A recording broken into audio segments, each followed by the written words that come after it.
Hello? Hello? Is anybody out there?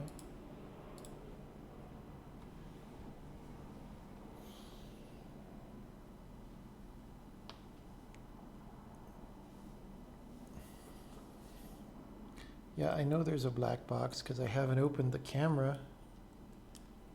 That's what happens when I don't open the camera.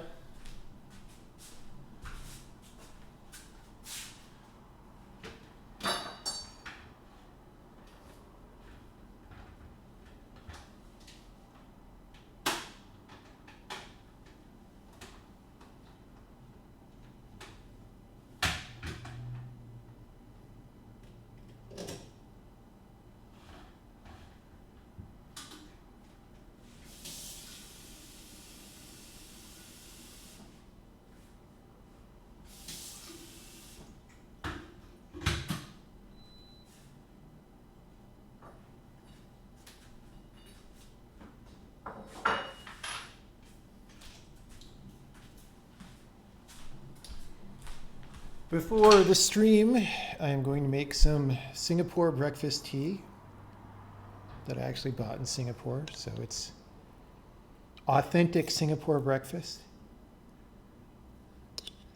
Mmm. Mmm.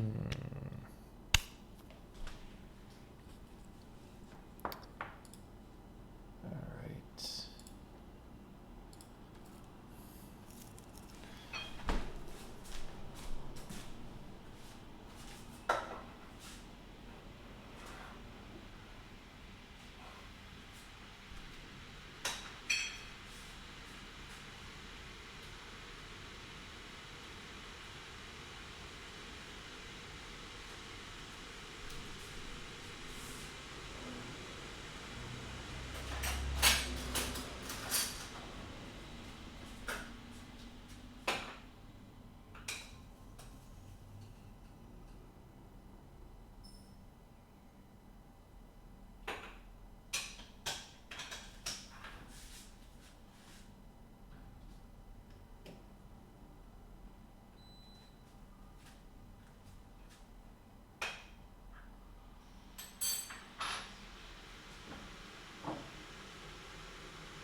We are going to start. We're going to give people a little time to show up. So we're going to start in starting in 10 minutes. So it's about 4 minutes till the top of the hour. And then we'll give Slowpoke 6 minutes to start up, to get here, I mean. Because, you know, sometimes people might see the tweet and say, oh my God, I have to get on my computer. And then they open their laptop and it starts doing a Windows update. And then the Windows update makes everything not work, so they have to go find a different computer. You know, we got to accommodate those people.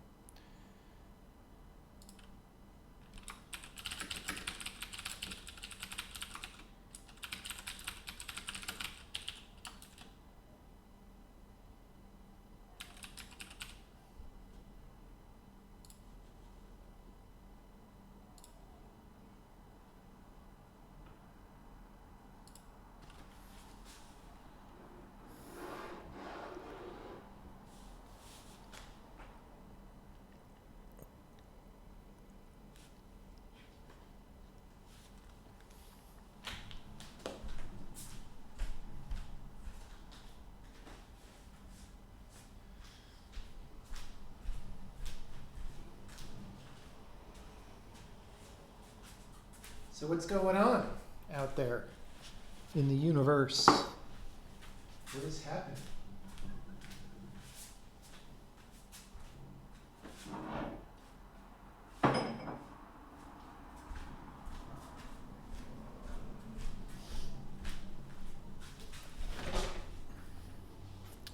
I'm going to use my mug from hot upcoming game Eugenics. The real fans have been here for at least an hour already. I know, but we got to accommodate, you know, the people who don't know what's up. That's all. You got to throw them a little bone once in a while. We're being inclusive. Do I have an opinion on VLang? I don't know what that is. It's some programming language that somebody was claiming to make. That's what I heard. I don't know anything about it.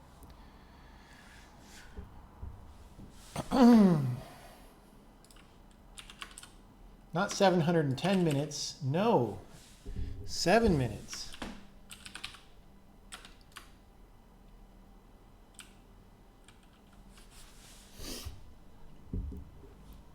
I've seen the article describing how UEFI boot works. It's crazy. I have not seen that article.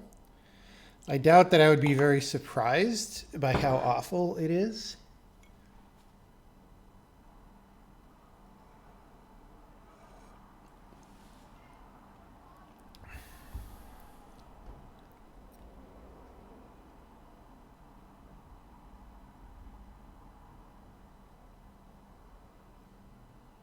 Enough time to make slideshow, have a countdown timer, maybe. But I need to keep the mental space clear for the demo. Have I ever been so depressed that I wanted to quit programming? No, but C++ did make me very depressed sometimes. Toward the end of witness development, that was not good. VLang is like the Storm Area 51 of languages. All right.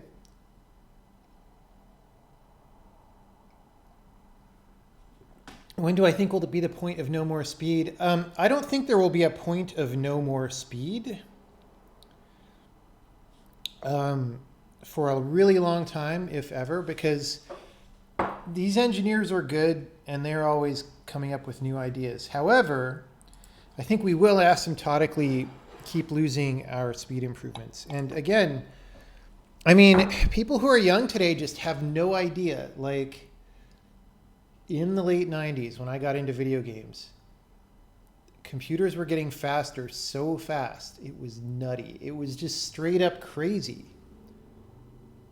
Computers today do not improve in speed very much compared to back then. It's very slow.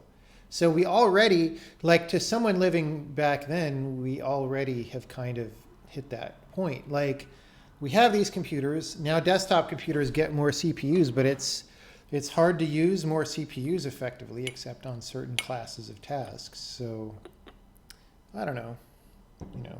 But then we also had this thing where we decided to switch to phones because it's way better to type on phones and create content on phones.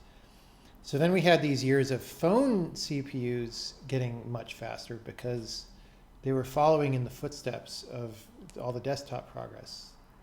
But now we're getting toward the end of that as well. So I don't know. I mean, it'll never hit zero.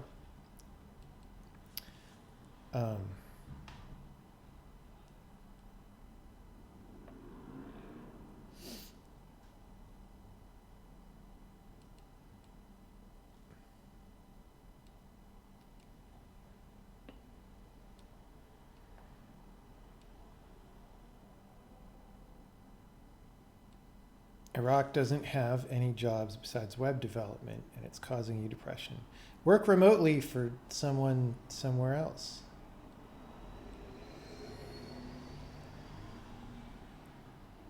I recommend that. What is my point with Dropbox? If you don't understand, like if you watch the video that I linked in that tweet, then you should understand the point. If you don't understand after that, then I'm not sure what more I can say.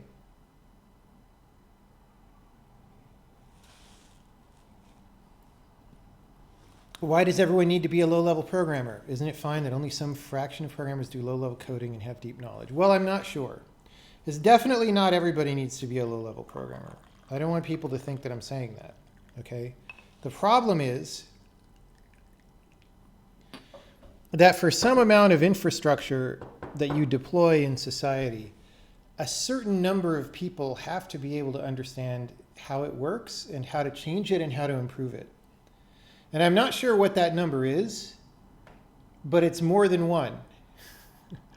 And that number keeps getting smaller. The number of such people in reality is getting very rapidly smaller, right?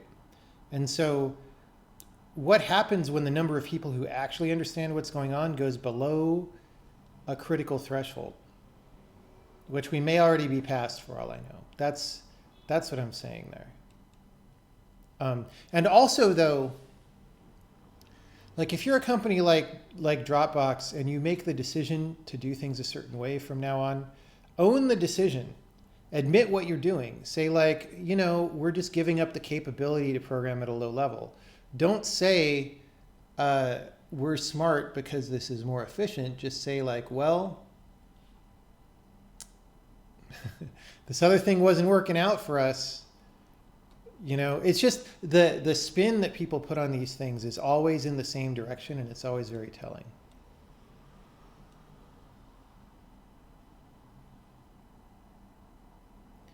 Can you ask how much time it took to develop the witness? So we're doing off-topic or moderately on-topic questions for the next, oh boy, we're supposed to start in like 2 minutes. 2.7 minutes.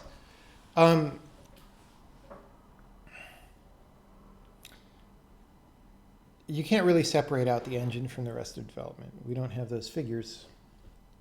Did I see the article about C++ errors? Yes.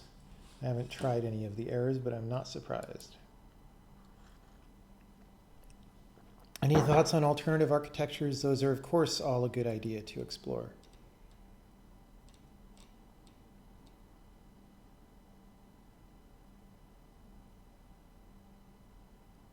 Does the language contain any features that do not change the functionality of a sensible program, but trigger compile time errors under some degenerate circumstances, like override or constant private? Not really. We leave that kind of thing up to your metaprogram to decide what you want to be an error. I mean, we have a little bit of stuff like that, like must on return values to make sure that you intercept them and stuff. But for the most part, we figure that people's metaprograms will do that kind of a thing in a very custom way to do what you want rather than what the language wants.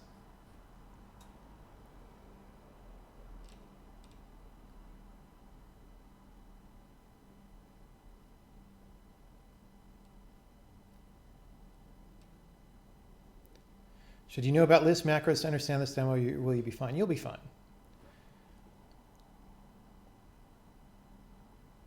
What do I think about abusing assert in debug mode and stripping them in release? What do you mean abusing assert?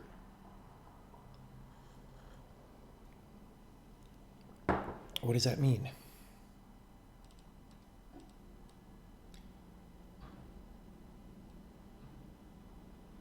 Okay, I can't do any more questions. We're getting ready to go here. And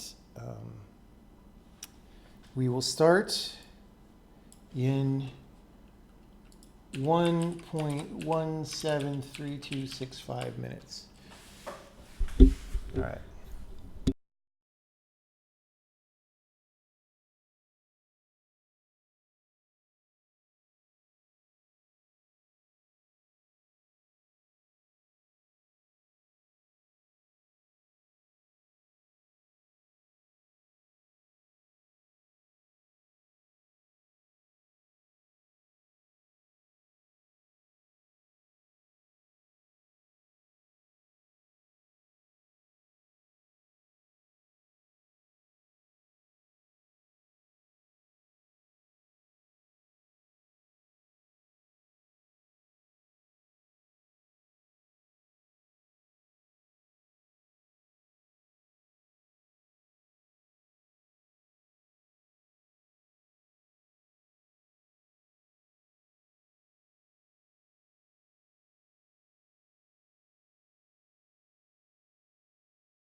I've got a hot drink and a cold drink. Okay. Oh, 0.573265 minutes.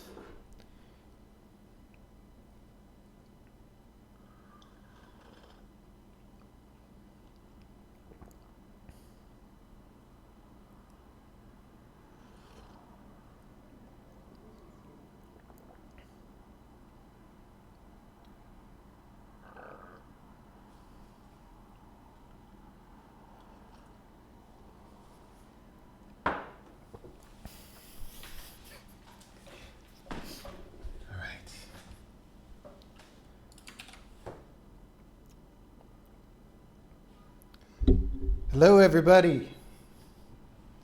Welcome. I hope you're having a good Saturday or whatever day it is where you live. It's time to do another demo. This one is about macros. And what we're going to show today is not the entirety of the macro system for two reasons. One is it's already going to take plenty of time to demo what I have here. And two, rather than wait until the entire macro system was built out and all the features thoroughly tested and stuff, I decided to do a demo, sort of the partway demo. So we've got, sort of batch one of the macro features done. And then after we do batch two, we'll do a separate demo for that.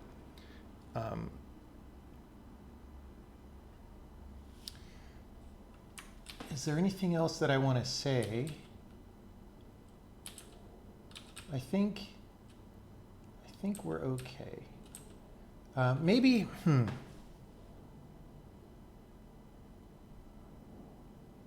Let me just talk about one of the motivations for this first. Before, I might have a point in this program where we get to it again, but let me just talk about motivation behind this. When I started making the language, I decided to stay away from macros as much as possible, especially C-style preprocessor macros, because those don't play very well with debuggers. They're messy. They tend to cause a lot of problems, and you have to use a lot of weird hacks to work around the problems. And I wanted to say, okay, how much power can we make sure that the language has without resorting to any kind of textual overlay like that? And then maybe later, if we do a macro system, it'll be a macro system more like a language like Lisp has, where the macros are more something that the programming language understands, as opposed to something like layered on top, right?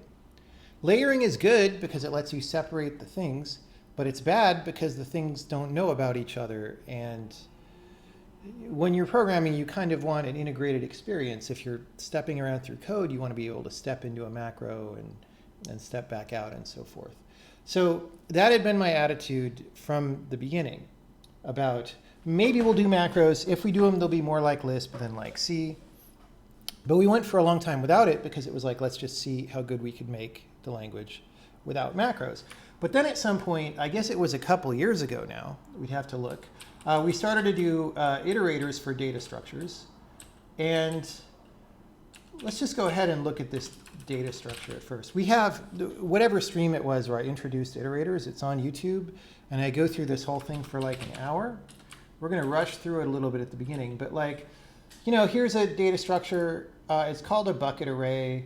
And the way it works is there's just one memory bucket that holds n of whatever particular type of thing you want to put in the array. And we allocate one bucket at a time, and we have like an occupancy mask that tells us which of those things, which of those slots are in use and which aren't.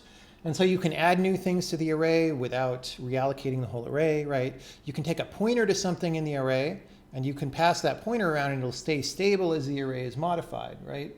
But you also just want to iterate over the array. And so I said, oh, this will be a good test for iterators. Let's make some hooks so that our native for loop knows how to talk to arbitrary data structures like this one, right? So I started doing that, and here's what we ended up with. And this is cleaner than C++ iterators would be, but like, I was not happy with how much code it was. So we made a type that's like an iterator that goes over a bucket array, right? This is a polymorphic type, or what you would call a generic in C++, because it's got an argument. It's like the type of the thing. And then we have some functions. And the way it works is that the for loop knows to look for these functions if you're doing a for on a type that's not a number, right? So it calls iterator make at the start, which sets an iterator to the beginning. It calls iterator next, an iterator get value. And then if you call remove on the loop, then this is how you define what should happen in the array. And this all worked. We used this in production on the game for like 2 years, but I was really unhappy with it because here's the thing. All I was trying to do, in reality, anytime I wanted to iterate over a bucket array, is actually this following thing. It's a 2-level iteration. There's buckets, right, on the array, and then each bucket has some number of slots, and if that slot's not occupied, then skip. Otherwise, just put whatever code you would do here, right? That is all I wanted to do every time. And so in some sense, the job of a custom iterator for this data type is just to encapsulate this knowledge so that we don't have to remember how it works and type it out all the time and maybe get it wrong. The knowledge that it's actually a 2D iteration and you've got to check the occupied mask, right? Now, how does this turn into this, or even more code if it was in C++? So I was unhappy with that. And so I'd been thinking in the back of my mind, if we have a macro system, one thing I want to do with the macro system is just write a macro that says, here's how you iterate this thing. It looks like this, right? And then your code just goes in there, and instead of having this giant thing with an extra data type, by the way, in addition to being more code, this is also slower because we have this extra data type representing an iterator, and you have to hope that that gets optimized out, which it probably won't in many circumstances. Yeah, it's a lot. Okay, so, this is what we actually want to do. That's all. And so I decided some time ago that this scheme of iterators would be unacceptable in the long term, but that we would just work with it for a while. So we did.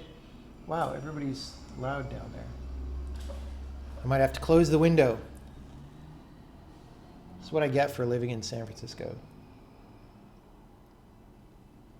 So we lived with this way for a while, but because this was such a headache, I didn't even make iterators for several data structures. So there's a hash table that I made, which was just a one-dimensional iteration, and where you would just check the hash, and hash value of 0 or 1 means unoccupied. And we would just do that manually every time, because I just didn't want to do all this stuff. All right, so that's the motivation. The motivation, well, among other things, of course, you want to be able to use macros for a lot of different purposes. But this was a concrete application that helped me understand whether I was meeting the goals or not, which is, can we just do this? That's all we want to do. We'll talk about the subtleties. It's not as easy as you might think. There are subtleties involved here. Okay. Now, leading into talking about macro features, we're going to actually not do a macro feature. This is a for loop feature, but it helps us plug into iterators later, right? So as people who have been following this programming language know, we have a very syntactically terse for loop, right? So here we've got an array of 3 strings called fruits. It's apple, banana, and cherry, right? A, B, C, fruit. And we iterate over that, and we're just printing 1 and then the item, right? And so that's all you have to do to iterate over a loop and do something. It's much less verbose than it is in some other programming languages. So if I run this, let's just go back up to the beginning. We're just going 1 apple, 1 banana, 1 cherry, right? And so that's what this is doing. And we have, for a very long time, had a syntactic way to reverse iteration on the loop, right? Which is just by putting this little less than in there. and then you go the other way. So for 2, we go cherry, banana, apple, right? The problem with that is it's only something that you can like type, which means it's a syntactic feature of your program, which means you can't like parameterize it. You can't have a parameter to a function that says if you want to go backwards or not without typing the loop twice and say if backwards do this one, otherwise do this one. And so there's always been a little bit of a disconnect there. So we added this feature where you can say, well, we're reversing or not, right? You can say less than, equal, and then that parameter, right? As opposed to just the less than here. And so here, fruits is going to go forward again. If I recompiled with this set to true, it would go backward. But we have a better example right here, which is here we have a function called print animals. We've changed to animals instead of fruits. We put a prefix in front, and then a compile time parameter that tells us whether we reverse or not, right? So this $sign means, again, when you call this with a constant, we bake the constant into the procedure and generate a separate procedure for each value of this parameter, right? So here we're going to print animals not reversing. So we're just going to go ABC with hello as the prefix. And here we're going to put sailor as the prefix. And we're going to do it in reverse order, right? So hello, ABC, sailor, CB, antelope. So that is an example of using this, right? Now this isn't a macro yet. This is just a regular procedure. Okay. Now, we also had this thing on for loop that's about whether you want to take the pointer to each element or not, which is very useful, you know, for if you want to be data oriented about things, you want to store things by value in memory as opposed to what a lot of modern, quote, modern, unquote languages encourage you to do, which is to have them separately heap allocated. And so you very often want to have arrays packed full of data. And then you want to iterate over independent things, and maybe you want to modify those things, or maybe you want to pass them somewhere else. It's convenient to have a pointer. So you can do the same thing. You know, the syntax before, I didn't have an example of it, but you would say star to say by pointer. And now you can say false or true. So we've got the numbers 1, 2, or 3. We're iterating them. And here we're iterating the values. And here we're iterating the pointers to those values. All right? And that's controllable by a parameter in the same way. And so then we've got this function that does both. We could say it's a for loop. Maybe it's by pointer or not. Maybe it's reversed or not. Iterating over these computers and printing the prefix and then whatever the value is of the thing that we're iterating, right? And so here I've made the prefix be the values of the variables. For F is for false in the first slot for not by pointer, and the second slot it's like not reversed, right? And so here we're printing the computers not by pointer, not reversed, right? Not by pointers and reversed, by pointers not reversed, by pointers reversed. Now these numbers are different from these numbers because we actually generated this procedure twice, and so we generated this array twice. And whereas we deduplicate individual strings right now, we don't deduplicate the actual array pointing to those strings right now. I don't know if that would ever make sense to do. But so those have different addresses because it's 2 instances of a function. Anyway, so we buffed up the for loop. Now we're going to start talking about macros and then how that iterates with, how that interacts with macros. All right. Someone is saying the syntax looks really awful. Look, it's not final. And it's one of these syntaxes that it's actually nice when it's like this. It's very nice when it's like this. I agree that it looks a little messier when it's like this, but you don't really do this very often, right? You almost never do this actually. So it's okay if things are less nice and you do them less often, in my opinion. But yeah, the whole syntax of the whole language may change at a later date. Okay, so let's start talking about another motivation for macros, actually. So the first motivation was to be able to iterate very cleanly. Another motivation was because constructors and destructors were not working out, as I mentioned in the previous demo, we took them out of the language. The one reason why it felt okay to take them out was because I wasn't using them very often. And the places where I was using them, we were really using them for destructor functionality, where the destructor was just a way to call something at the end of the scope. And it's like, well, if you could just insert something into your scope that had a defer statement, which runs at the same time as a destructor, then you could get by without destructors and still have that clean way of doing things. And so here's a second motivation. For example, say you want to have a scoped lock that like grabs a mutex at the start of a scope, and then you might exit out of that scope in many different places, and no matter where you exit out, it'll release the mutex, right? So here's an example. We say, hey, I'm entering this example. We open up a little scope in the middle here. We say, lock this mutex, do stuff, do some more stuff, and then at the end of the scope, we'll release the mutex, right? So scoped lock here is actually a macro. It looks like a regular function in every way, but it has this word expand here. That's the thing that's different. Up here for a mutex, we've got a dummy struct, just like pretend it's a mutex. It's just when we lock, we print this, and when we unlock, we print that. So, well, what does this example print, right? So we say we're entering the example, we say locking, we're doing our stuff, we're doing more stuff, we're unlocking at the end of the block. Actually, let me put this over here and over here so you can see these, right? So we're doing more stuff, and then we do unlock because the scope closes, right? And then we exit the example. So this lets us do the same thing as a destructor would have. Now, why does this work? Well, it's because when you put expand here, it turns a regular function into a macro.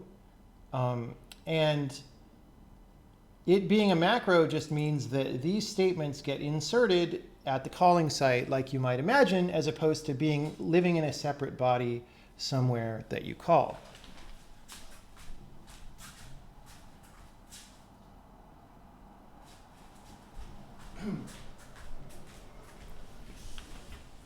Okay, that's a very straightforward example that doesn't really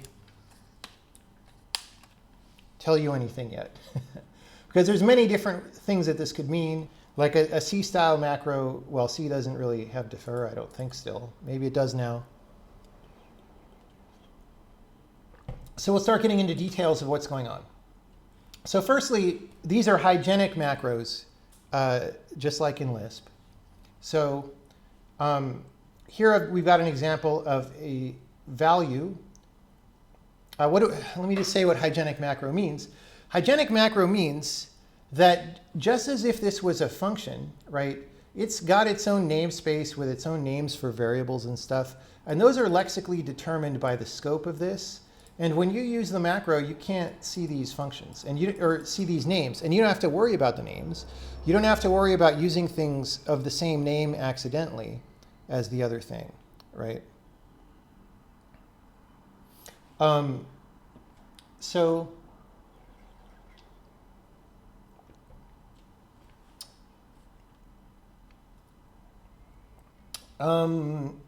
Yeah. Yeah, one thing at a time. I don't want to get ahead of myself. So here we've got a macro, and there's not really a good reason for it to be a macro in this case. We're just showcasing the fact that our identifiers don't collide. So we take a string, we concatenate it 3 times with commas in between and an exclamation point, and then we print that. We could have done that all in one print, but of course we wouldn't have had a temporary variable called value. So we call macro on developers, and of course we get developers, right? But here in this scope, we've got a thing called value, and it's integer, right? It's a sum of integers, and we print that it's the sum of integers, right? So if this were behaving like a C macro, and this was just directly inserted into the scope naively, we'd get a redeclared identifier down here, because this value it would be a redeclaration of this, but that doesn't happen, and you don't have to worry about it. So you don't have to name the parameters of your macro funny names, or you don't have to gensim things or anything like that. Okay. Now, implementation-wise, macros work just like procedures, actually because they are procedures. Okay. As far as the programming language is concerned, a macro and a procedure are the same thing until the time comes to generate the code for the procedure call. Well, approximately. There are some syntax tree things that happen that are a little different. But in terms of the way that they interact with the rest of the compiler, they're actually the same thing. And that means that all of the features that we have for functions also work for macros just straight out of the box, right? So you get type checking on the arguments. You don't need to know where the macros are in your program, just like functions. There's no declaration order constraints, right?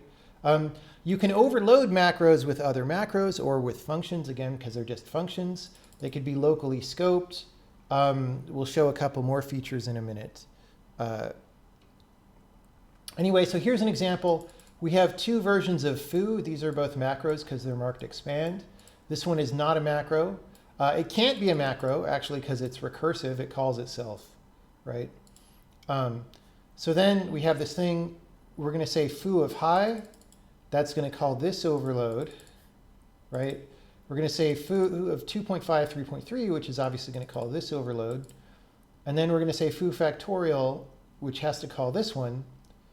And, oh, wait. Foo factorial is foo of 6, right? So that foo is going to be this foo. And we print that out. So let's just get through that first of all, right? Boom, macro foo of string was given high. Macro 2 floats was given these floats. The sum is this, right? Foo factorial is 720. Okay. So now we have a fourth version of foo that's defined. Let's even find where it is. It says the bottom of the file. It's actually not at the bottom of the file now. Okay, it's down here. It's way down here. Again, just to show that there's no ordering, scoping constraints. It's a variable integer argument version. That is a macro again, right? And it just sums the arguments, right? So it's just, we're just going through the versatility of all these function things. Here's a locally scoped one. We can do that, right? So where are we? The varargs one, the locally scoped one. And just like functions, you can bake these, because again, they're just functions. So here, we're going to bake. So for the functional language people in the audience, baking is a compile time currying where you take the old version of this function and you generate a new version of the function with this value substituted, and then all compile time optimizations are applied because this entire function is computed at compile time, right? Not that it matters much for this function, but we're just going to show we're baking a version of locally scoped macro. It gives us a new macro where 69105 is hard-coded as this parameter. We're actually going to use this later in this demo if this seems like a weird feature and you're like, what's that for? You'll see. But anyway, so then we call baked with no parameters because it used to have one and we baked that parameter and now it has 0 parameters. Okay, named arguments, just like functions. So here's a macro A and B. It takes A, it takes B. Uh-oh, I jumped ahead, so we're going to have to explain this feature. Oops. This is what happens when I rearrange the order in which I demo things a few times. Let's ignore that feature for a second. So we have A and B, it takes 2 strings, and we put them together with some join variable. Well, I have to explain. So it's a hygienic macro, so it doesn't have access to your variables, or you don't have to worry about namespaces colliding unless you want them to, right? So the backtick in front of join says, actually, let's refer to this variable from the calling scope, right, of where we're inserted. So here, we're making a thing called join. It's got like A spaceship B or whatever. And we're calling A and B with B as sailor and A as hello, right? We're using named arguments. So we're using just all this tooling that we have available for calling functions, and it works just fine on macros, the same as functions, right? So this wouldn't work on a function. You would have to pass join in somehow, but it works here, right? Well, you could almost imagine it working because this is lexically scoped here, but like if we put it outside this function, then it would surely have no way to see this. And yet it would still work because it's a macro that gets pasted in. Varargs, we already did varargs. I didn't notice that I have 2 varargs demos. Anyway, so here's a varargs that puts a defer, which is again gives it a reason to be a macro. It's defers and for all the values prints them. And so we're doing dimwit first and then flathead, even though the calls are in the reverse, because defer executes in stack order, which is what you want for destroying and closing things, right? So we do dimwit first, and then we do flathead. OK. So this is where I was officially really going to explain backticks. So here I've got a value. I've got a local variable. It's called value. It's bound to the string local. I've got a macro called Backtick Macro. And Backtick Macro says I'm able to access value. It is whatever, right? So we have a backtick in front of this, even though this doesn't have anything called value in its scope. It's able to look up to the scope of the person applying it. Now notice this time it's not in function scope either. It's like at global scope. So really the only way that we're able to see this is because this is a macro that's being inserted directly into the syntax tree, right? OK, where are we?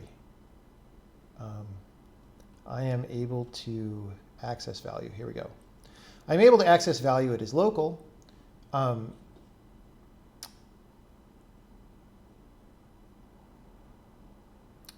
So now we can have this backtick macro, and it'll look at both values. So here I have a value called value bound to the macro, meaning the macro scope. I've got another version of value out here still called local, right? And so here we're going to enter this macro. We're going to look at, this is just a label, right? So we're calling this with the label first or second. So we're going to say we entered first or entered second, and we're going to say what the value is. And this is just our value, right? But then we're going to say backticked value, and we're going to access the one from the enclosing scope. And then to give this a reason to be a macro, again, we're going to use a defer at the end. Here we go. We entered first, value is macro, backticked value is local. Entered second, value is macro, backticked value is local. And then we defer close the second, right? And defer close the first. OK. Are there any questions so far? Very on-topic questions. I've been glancing at chat. I've seen very off-topic things go by. But like questions about how this works before we go on, because these are like basics, and I'm speeding through it. I'm sort of assuming you know what a macro is. I'm assuming you know the pitfalls of C macros and why it might be good to do things this way and so forth. Can you use macro in macro? Yes, we will have an example of that later. Can you apply expand at the call site? There's not really a reason to do that. Expand at a call site would be the same as inline. Because if the body of the macro isn't written knowing that it's a macro, there's like no reason. Can macros have polymorphic arguments? Yes, I believe we have an example of that later. How does the macro backtick feature differ from a capturing lambda? It is different because we're not making a separate function. And that has a number of ramifications. One, you don't have to worry about getting optimized out.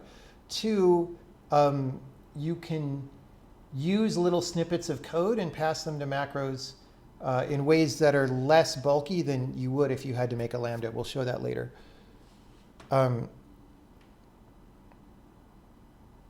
If the macro has its own scope, how does a defer happen on the caller? Well, it's a little bit magical, right? So what happens is there's a scope.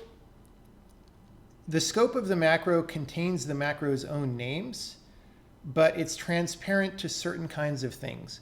Defers is one of them, and we're going to go into another one of them in a minute. So it's not a naive separate scope, let's put it that way.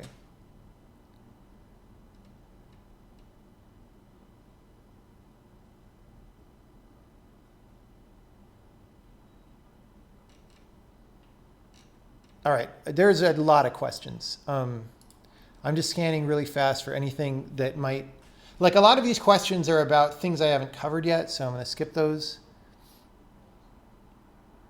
Can you bake with a reference to a local? Any parameter to bake has to be a constant. That's the way it works. So if it evaluates to a constant, sure. Otherwise, no.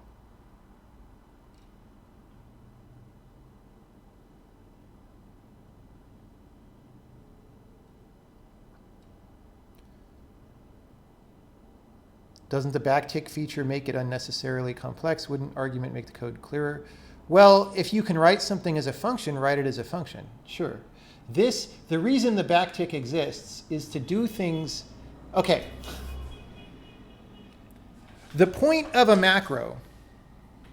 Well, let's go back one step further. The point of a strongly structured programming language that gives you functions with very well-defined lexical scope is that that's a very good way to organize programs generally, right?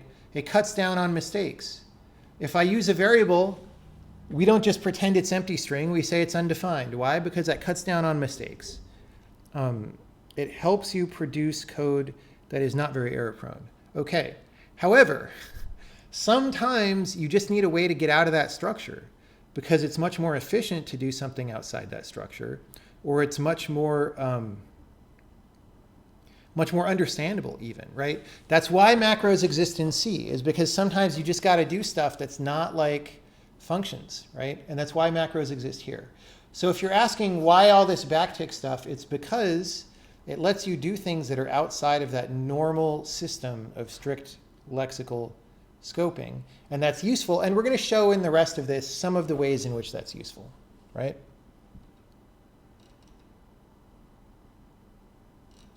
Okay, a lot of this is stuff that we're going to cover later. Can a macro return another macro? Yes, although I hadn't thought to demo that, but yes. They're literally just functions. Although you would have to apply it at compile time, otherwise it's just a macro, right? Okay. Let's move on. We'll do some more questions in a little bit after we've covered some more material. Okay, now you can also use the backtick to define things in the outer scope. So just like those defers were able to affect the scope of the caller, right? You can declare variables in the scope of the caller as well.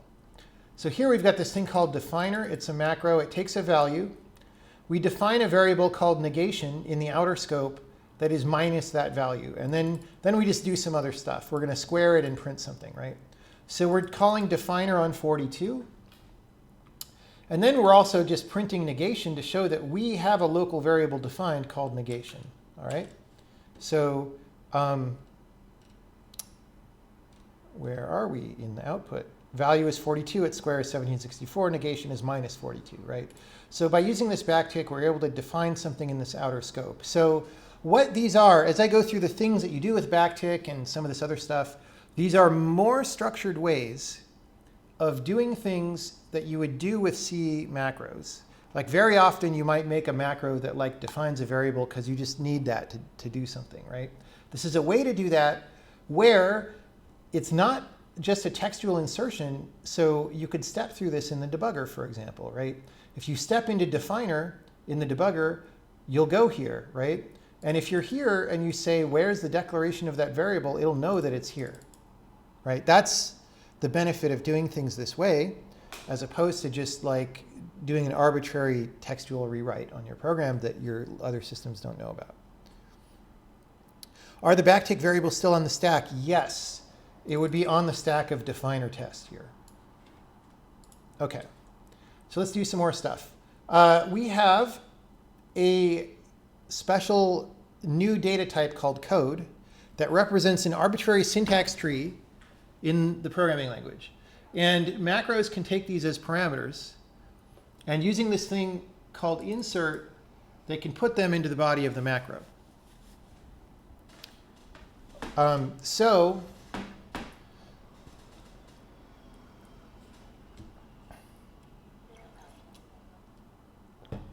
we'll go down here to inserter test.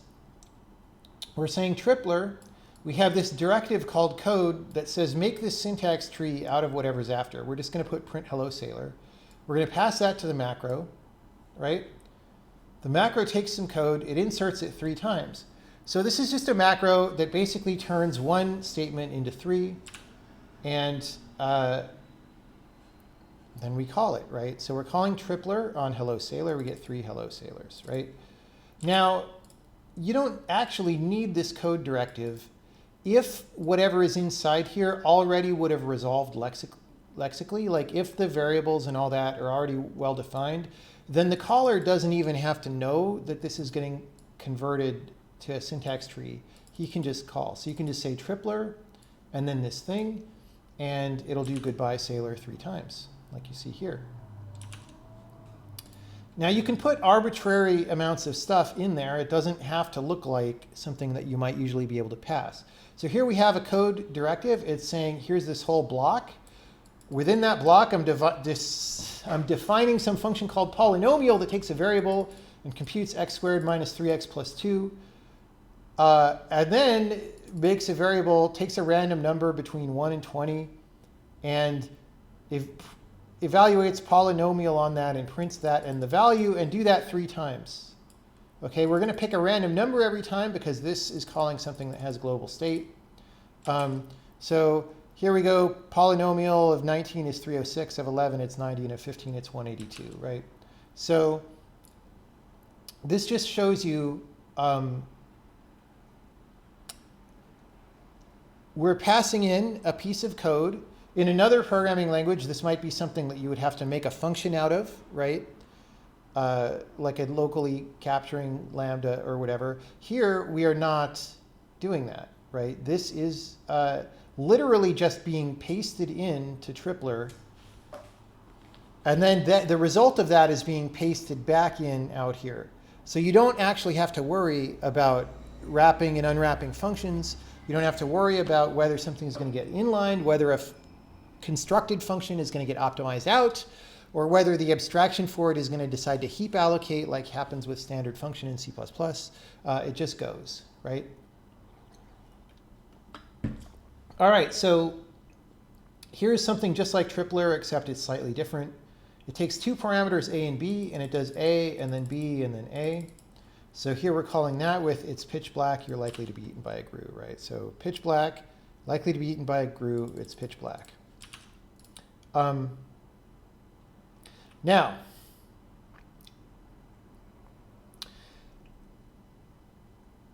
just like you have backtick that says, I want to reach outside the scope. So notice that all this code out here, actually we maybe could have had some better examples, but all of this code lives lexically in the scope of the caller, right? All this is code that makes sense to the caller. But you can also have a system where you define a macro that takes parameters that are code meant to actually go in the body of the macro and live inside the body of the macro. And when you want to do that, it's the same thing. It's code. We just insert it differently. We just say, insert this to be internal to my scope instead of in the caller scope, right? So then we can do tricky stuff like I can refer to the variables in the macro, like this index variable, which I can't see out here, and I don't know what it is, right? But this gets inserted in such a way. It's like an inverse backtick. Maybe it could syntactically look like the opposite of a backtick, but not really, because it's an insertion and not a variable reference. I don't know, man. But so that's how this works. So I'm able to make a parameter, right? That's just some code and pass it to this macro. It uses variables in the macro, and it evaluates just fine, right? So where are we? Square is 1, 4, 9, 16, 25, right here. Okay. Why do that? What's the point? Well, again, instead of getting all functional programming brain, where you make a function that takes other functions as arguments every time you want to do something, and so those pieces of code have to be all super encapsulated, you can make macros that are just designed for you to fill in little pieces, almost like you're copy and pasting code into the macro at the site, right? And so here we have one called visit files. It's, again, maybe not the best example, but we take 3 pieces of code, a pre that we put at the beginning, a post that we put at the end, and then just pretend we're doing like a file search and we find these file names or something, right? For everything in those files, then we insert this, but we insert it internally. So the caller is like, knows what this macro is and knows what the variables are, and just can refer to file name and file index, even though those are not exported from the macro, but can use a backtick that refers back to this. So like, we know this is being inserted into the body of the macro, but we can also use our own variable by backticking it, right? So, so our pre is just starting, our post is just ending, and for every file, this macro, or no, this insertion to the macro is printing the file index, which is just whatever this index was from the iteration. But then also our caller count, which we start at 42, and then we add 1 every time, right? So the index in the iteration is 0, 1, 2, 3, and our caller count is 42, 43, 44, 45. Which again, this is just a way of, with more hygienic namespaces, being able to control what is happening and also having good error reporting over when you get things wrong.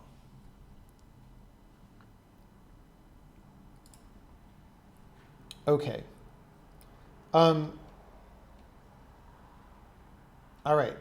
So here's another example for convenience. Let me just put a little space here. So we're going to call a sorting routine.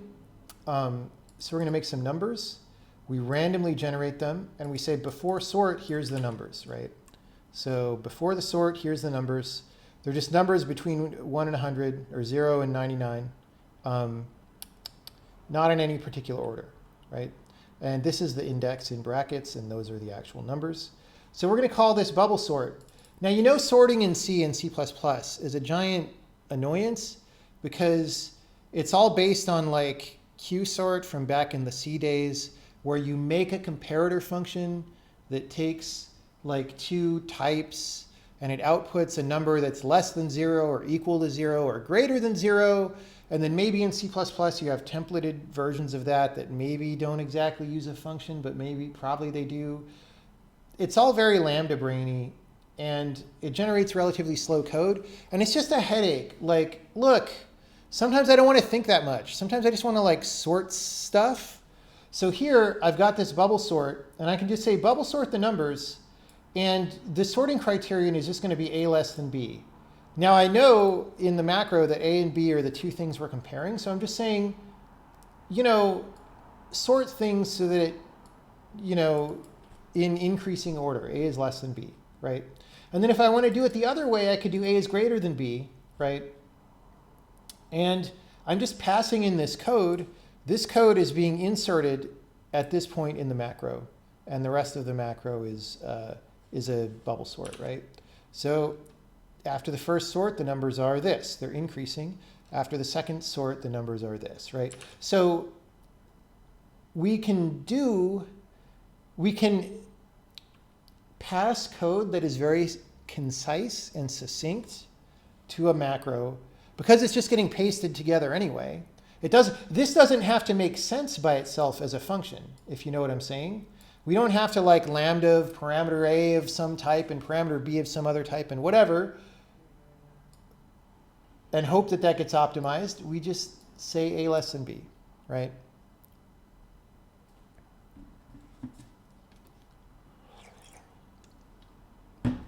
Okay.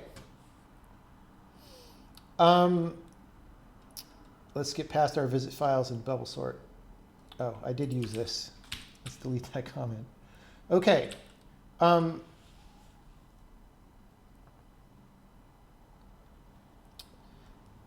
This is maybe a little bit of a nuance, but of course, in the same way that we were able to use the backtick to define variables, we can have the type to that be parameters, just like you would expect with a polymorphic function, except you don't even have to make this polymorphic, because like macros are automatically polymorphic in their arguments because they get compiled. They get expanded at compile time. I really can't speak today. I don't know what my problem is. So here we've got a variable called t that's a type, and hey, it's a macro, so we don't have to say $t. And even though this doesn't say $t, we can declare two things of type t. These are hygienic in the local scope, and then we make a thing baz that's the product of those, right? So we're going to make two floats, 3 and 5, and say what baz is, and then 3 signed 8-bit numbers, 3 and 5, and say what baz is, right? Where are we? Here we go. 15.0 and then 15. So again, if you haven't written large volumes of code, you probably are thinking, what is all this about?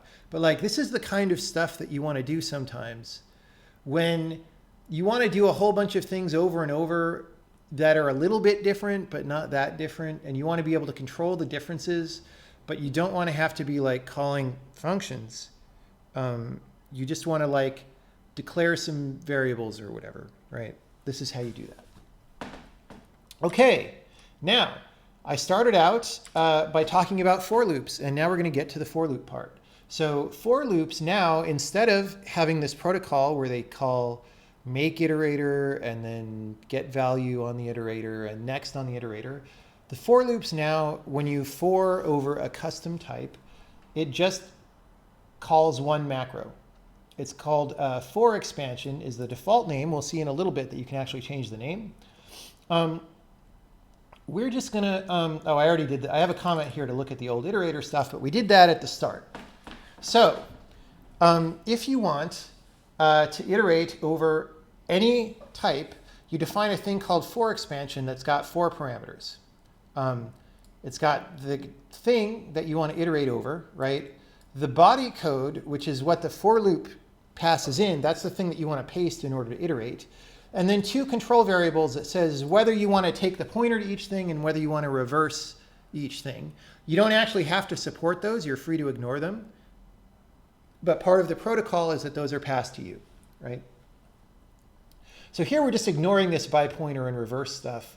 And we're just going to say, we're going to make an iterator for vector 4, and it prints cowabunga. That's a really stupid iterator, but it does. We're going to give you back a variable called it, right? Which is the standard. Remember, if you do a for loop and you don't name the variables, you get things called it and it index.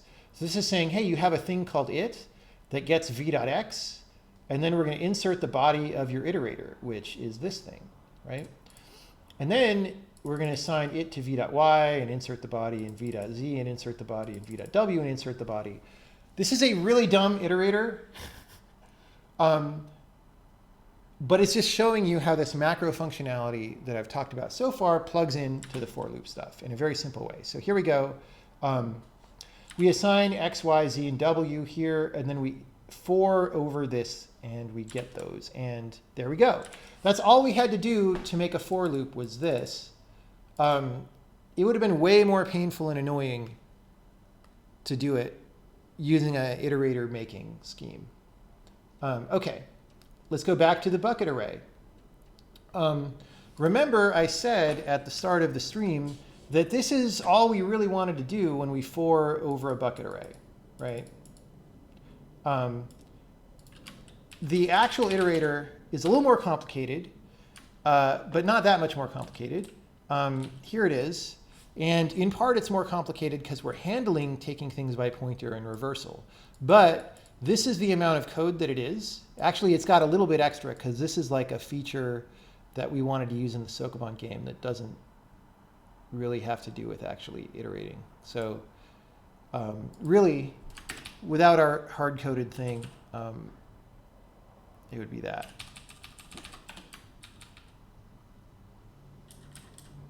But we'll start talking about some of these other features of integrating with for loops. Oh, actually, we'll ignore this, actually, because it's got some features we haven't talked about yet. So we get an array of strings. For each string in this array, we add it to this bucket array, right?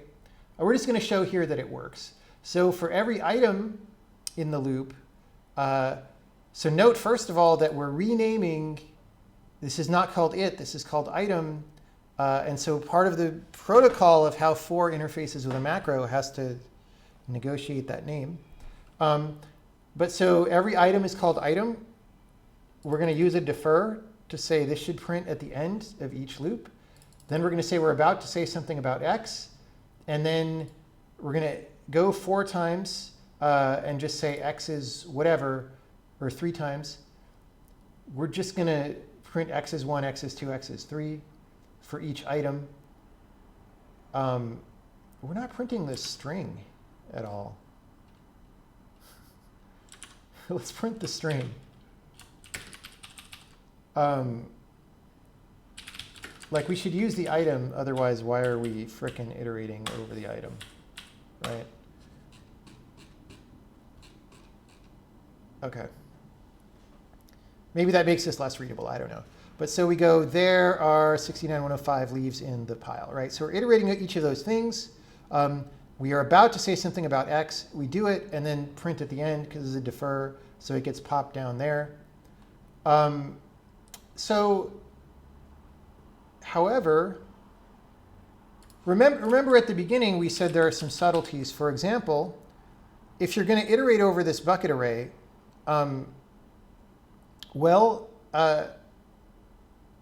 you need to start thinking about what the loop controls actually mean.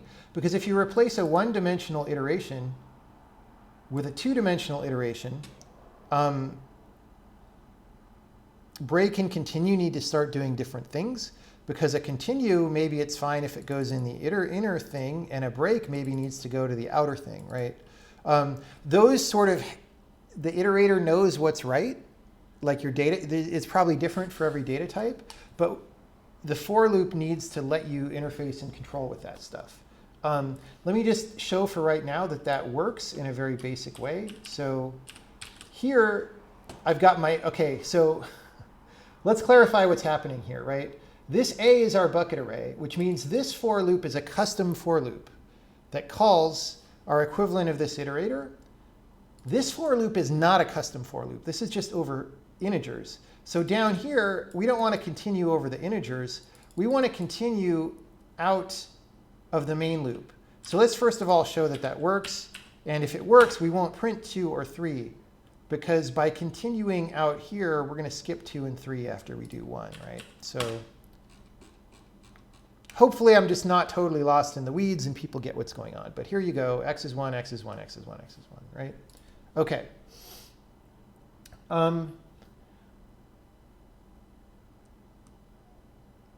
So we're just sort of showing macro-driven for loops interacting with non-macro-driven for loops and that sort of thing.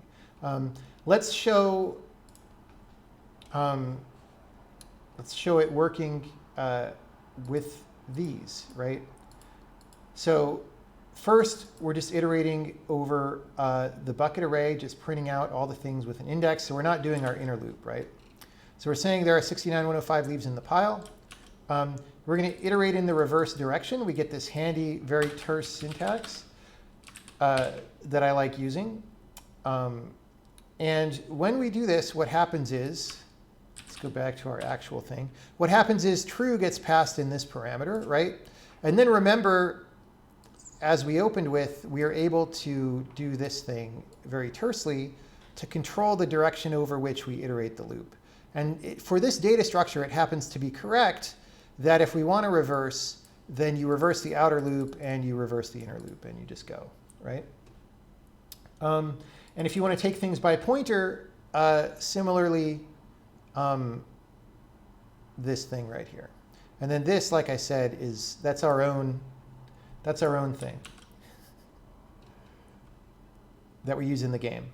So it's a data-oriented thing. Somebody remind me to explain that at the end, because I don't want to go into it right now, but it has to do with just being data-oriented.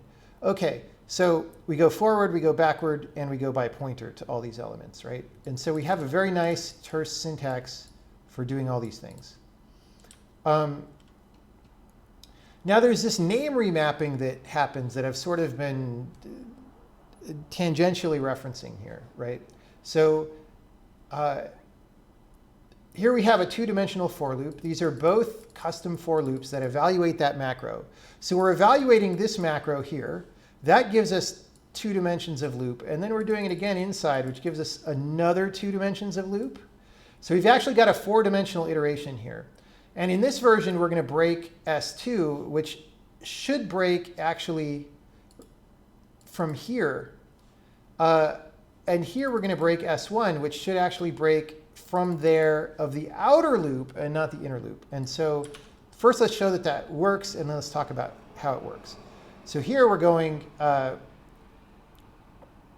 over every S2, or no, we're going over every S1.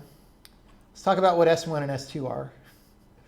They're just the strings, right? And then I1 and I2 are the indices. And the I1 and S1 are the indices and strings for the outer loop. I should have maybe called them outer. I don't know. So here we're iterating over everything in the outer loop, but we only get to element 0 in the inner loop. And the reason why is because we break from this loop already. This break, named break, is something that we already supported way back for vanilla non-custom loops, but now it actually just works here. So named break here lets us break from this or this. So in this second example, we're breaking out from 0, 0 right here. All right. So you might be saying, oh, well, actually, hold on. Let's talk about why this works. The reason it works is because when we insert code for a loop control, we're able to replace a few things. Like the standard loop control primitives, break, continue, and remove, we can specify what they should be replaced by, right? So we're going to insert something. We're going to say, all right, we're going to insert body, but if we ever see a break, we're going to replace it by break bucket, which breaks us out of this outer loop. That's how the named for loops work, is you say the name of the iterator. And if you say remove, we're going to replace that with this piece of code that just sets the occupied flag by false and reduces the count on the number of elements in the thing, right? And so you can think of this as being like a wildcard search and replace that operates on the piece of code that is inserted when this macro activates, which again is just whatever's in the body of the thing.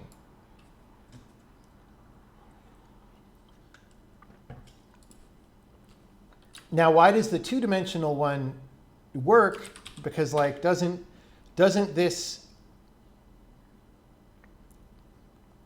when you expand the outer one, doesn't this replace the break in the inner one?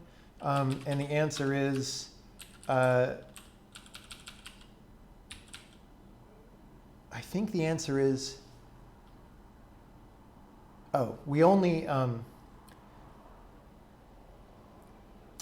the identification of this identifier with which loop controls whether the expansion actually applies, right? So when you say break S1, when we're expanding S2, we say, oh, that's actually not a break for our for loop, so it doesn't match for the purposes of that replacement. Same thing here. When we do this, we see this break and we're like, oh, that's a break, but it's not for our loop, so we leave it. Okay, so you might be saying, wow, that sounds like a lot of very custom things that only apply to this one case. And it's like, no, actually, it's been very carefully designed to apply to as many things as we can make it apply to. So let's show some more examples, and then maybe it'll make more sense. These are all examples that we use in production, by the way. So that bucket array, this new iterator down here, is what we use in the game now. We've been using it for a few weeks everywhere. we've got my hash table that I did. That's a port of Sean Barrett's hash table. Here is our iterator for the hash table. It's actually simpler. It only needs a one-dimensional array. It supports taking things by pointer or by reversing, right? It gives you this variable called it, which again, you can rename if you want. The way it works is I didn't explain this, but your iterator always exports values called, or names called it and it index. And then the for loop itself, when it goes to expand the for loop, knows if it needs different names and it changes the names, right? So this always says it and it index, but the names that you get are, for example, value and key here, right? So this is actually very concise and very nice. So you reverse or not, you take by pointer or not. And remember what I was explaining, that we would do this by hand, because all you really need to know is if the hash value is less than a valid hash, then you don't iterate that, right? If it is greater than or equal to a valid hash, then we set the index to be the key, right? Which is, by the way, of any type. This isn't necessarily an integer type. So you have a value called it, that's the value. You have an it index, that's the key. And then, I don't know why I put these braces here, but we insert the body, which is whatever your loop is. But if you say remove, then we replace remove by saying, oh, well, we just put a special hash in the table that says this item's been removed, so that further iterations will skip it, right? So here we're going to iterate the table. We're going to print before it's got a key and a value. And then we're going to say if the key happens to be this thing, 69105, remove that value, right? And then we're going to iterate again and make sure it's removed. So here, before leaves in the our 69105 pile there. It's in a random order because it's a hash table, right? And we remove the 69105 and we get that, right? So we do all this custom for loop and removal and ability to reverse and go by pointer or not. We get all of that in an iterator in that many lines of code, right? Which is kind of crazy, but it's good and it works all over the place. So here we've got a binary tree. Say we want to iterate over a binary tree. Is remove a special word in the for loop context. Here, it's a special word. If you want to talk about arbitrary pattern matching and replacement, there's a reason why I said we're going to have to break this demo into two parts and cover part of it later, because it'll be too long otherwise.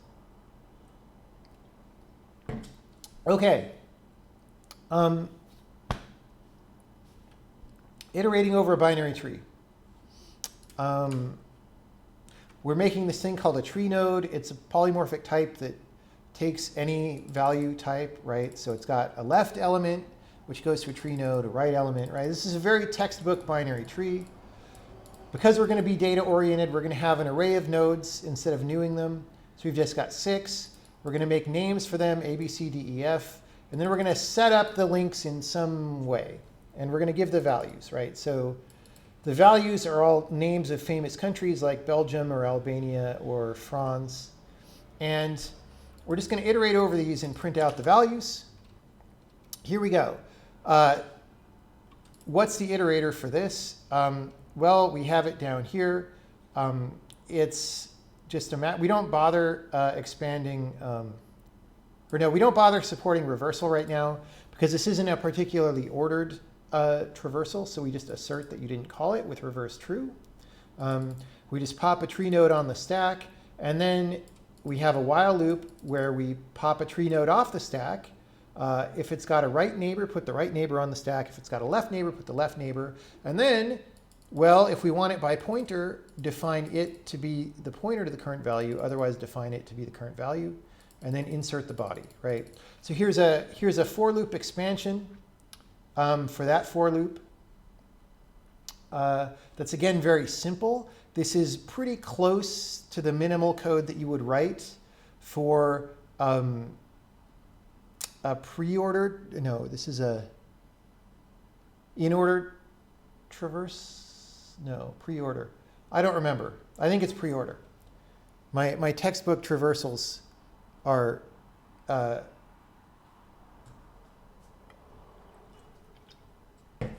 are a little bit confused. Somebody's asking why not use insert internal in the 4 expansion macros.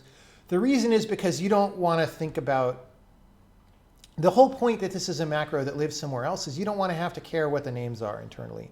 So you don't want to have to worry about colliding with the names, right? That's why it's not internal. Although you could, I mean, this macro could decide to make it an internal insert. I just don't think that's a good idea, right? Okay, so that's the thing that is then printing out these countries in no particular order, all right? Well, let's go to another data type just to show how good of an approach this is. Because I realized while I was explaining it, it maybe sounded like a bunch of weird features that were complicated.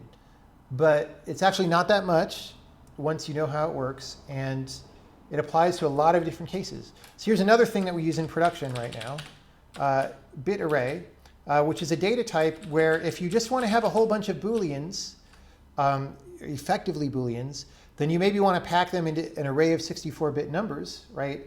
And then you can just ask if a particular bit is set, right? And then you have these accessor functions that just set a bit or clear a bit or whatever, right? Great. You can set or clear all the bits. So what does a for loop look like for that? I wrote a version. Let's take out the comment for a second so we get syntax highlighting. I wrote a version that wanted to support reverse. By pointer doesn't make sense because they're bits. You can't really have a pointer to a bit. And if I gave you a pointer to a manufactured Boolean, like that wouldn't really make sense. So we're asserting that you don't call this with pointer. And then, you know, sort of the cleanest way seemed like doing 2 different loops for if it should be reversed or not, right? If it's not reversed, it's very simple. Go iterate over every slot. It's kind of not unlike the bucket array. Iterate over every slot. Start a bit at 1. Iterate over every bit. Make a Boolean that's whether the bit is set or not, right? Insert the body. We actually don't need these braces. We used to need those syntactically, but now we don't. So this was living in a comment, which is why that hadn't been cleaned up, I think. Anyway, so you insert the body. And if somebody tries to remove a bit from a bit array, that doesn't make any sense. So we just say we don't support that, right? But break needs to break from the outer loop again because it's 2D. It's a very common pattern that you need to turn what looks like a one-dimensional iteration to the user into a 2 or more dimensional thing to iterate over your data structure, right? And that's why this replacement facility makes a lot of sense, right? Okay, so then we shift the bit 1 every time we add 1 to the index, and we stop if we've reached the maximum number of bits in the array, which is not equal to the number of slots times 64 because the slots are like an over allocation, right? So if you have 72 bits, you're going to have 128 bits worth of storage, but you don't necessarily want to iterate over all of those, which is why we stop here. All right. So essentially, this is the iterator, but supporting reversal makes us do it twice. And then I was experimenting and I was like, well, let's make a 1 version that iterates once and is less code. It's definitely less code, and we do things in various places, whether we want to reverse or not. But it's a little harder to understand. Like this, I think you can look at and understand pretty easily. So I'm not sure which of these I favor. You could just say, screw it. I don't want to support reversal at all, right? And so you could just do this one. How do I, there we go.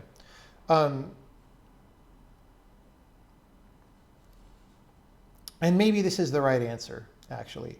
Because do you really want to support reversal for a bit array? Well, I did in this demo because if you're storing an n-bit number, the way the bit array stores it is like left to right in the array. But if the way that we write these is the least significant bit goes on the right. So where are we? We're up here. So I'm iterating over all the bits, and I'm casting the Boolean back to an int, which is going to give me 0 or 1, and just printing the ints without new lines, which is giving me this, right? So those are the bits. You can see we set bits 3, 7, and 11, right? This is 3 from left to right, 0, 1, 2, 3, 4, 5, 6, 7, 8, 9, 10, 11. But if you wanted to read this as a binary number, you kind of want to write it that way. So that's what the reversal's for. So bit 0, 1, 2, 3, 4, 5, 6, 7. This is the way that you would normally expect to read it if it's being treated as a number. Now, and then here I just print it out as Booleans as well. Now, do you really expect a bit array to be like, I don't know if you need reversal. So it's sort of the exercise that I've been engaging in applying these macros to these different data structures is in trying to get down to like, what's that minimal code, right? And the macro system helps us get down to something like the minimal code, right? So if you look at this one, this is approximately, if you were to hard code an iteration, what you would write. And this one doesn't support a reversal, doesn't support a pointer. It's pretty clean and pretty understandable. And in this case, then what adds the complexity is just if we want to do a more complex job, which I guess is good. But I have this sort of philosophical struggle that I'm having here about like, okay, if I'm implementing this data structure for bit array and I want a lot of people to use it, do I implement the version of the iterator that's capable and understandable? It could reverse or not and is easy to understand. Or do I implement the one that's less code but is a little harder to understand? Or do I just say, screw the reversal. This is just going to be a little bit of a gem of the iterator, and we'll just assert if you try to reverse. And I'm leaning toward the version that doesn't support reversal because, you know, the more I've been programming, the more I've come to the attitude that having large volumes of code that do anything you might ever want to do is often part of the problem. And it's better to have code that's understandable, that does the thing that you want to do in a concise and clean way. And then you'll understand what the data structure does and how it works. And then if you need a version that's different, you could maybe just copy and paste this somewhere else, right? So those are the things that I'm just throwing around and that are up in the air in terms of the implementations of these data structures. But what I wish to show for this is just that, oh, well, there's one more. The most concise one is the modern programmer version, modern programmer, where you just, it's a one-dimensional loop, and it even supports reversal, and you just go over all the bits in the array, and you use the subscript operator, right? And you assert on remove. This is actually the shortest syntactic for loop version that I found for this bit array. And it actually works. It's just if you do this one, you're depending on the compiler optimizing the array subscript, which maybe it is. So it would be interesting to use this version. Actually, I don't know if we say inline on this. We don't say inline on the subscript. So you actually would probably want to say this. It would be interesting to see what the generated code looks like for this in the end. Maybe this is totally fine. And it might be that this is just as good as this or any of the other versions, and it even supports reverse. So there is some universe in which this is the iterator for this thing, and that's just an amazing universe, because that's like the cleanest possible iterator that you could think about. Okay. I got a little bit in the weeds on that one. But the point is, you can do in this number of lines of code what it would have taken many, many lines of like C++ style stuff to do. And it's up to you whether you want to do this concise version or this longer version or this longer version or this longer version. And in the past few weeks, I've been playing around with all of those. This one is the one that we're currently using in production, although we don't actually use the reversal in production. We're just using the reversal in the demo. Okay. So now, like I said before, though, you might not want to use this iterator called for expansion. You might want to write your own iterator for somebody else's data structure. that does it in a different way. Or you might want to provide several iterators for your data structure that do slightly different jobs, right? So let's make a much bigger bit array. It's just going to have 4 bits set, 3, 64, 375, and 999, all right? And we're going to use an iterator that iterates over only the bits that are set. We don't care about the 0 bits, right? So we've got this iterator called onlySet. What does it do? Well, we're not going to support reversal right now because whatever. That's a complication. We're going to give you a value, it, and that's always going to be true because we're just sort of doing this for compatibility. Like, you probably should know that the value is true because you're asking to iterate over only the set bits, but there it is. It's true. And then, well, we iterate over all the slots in the bit array. If the slot is 0, then we know that none of the bits can be the ones we care about, so we just skip. So actually, in some sense, the whole point of this macro is this line, right? It lets us skip past a slot very quickly, right? Otherwise, we start with an index that's the slot index times 64, and then our it index is that plus whichever part of the loop we're in, right? Again, just like before, we start our bit out at 1, we shift it left 1 every time, and we insert the body of your code, right? And so when we do that, here we go. Iterating only the set bits, 3, 64, 375, 999. Now, what if you want to only iterate the 0 bits, right? What do you do there? Well, you could write a version of this that's only unset. And, you know, you change a couple things in the function. Or you can write a more general version that's got an extra parameter. So here I've made this thing called onlySet or unset, right? And it has a target value that's a bool. And the target value says, are we searching for 1 bits? If so, that'll be true.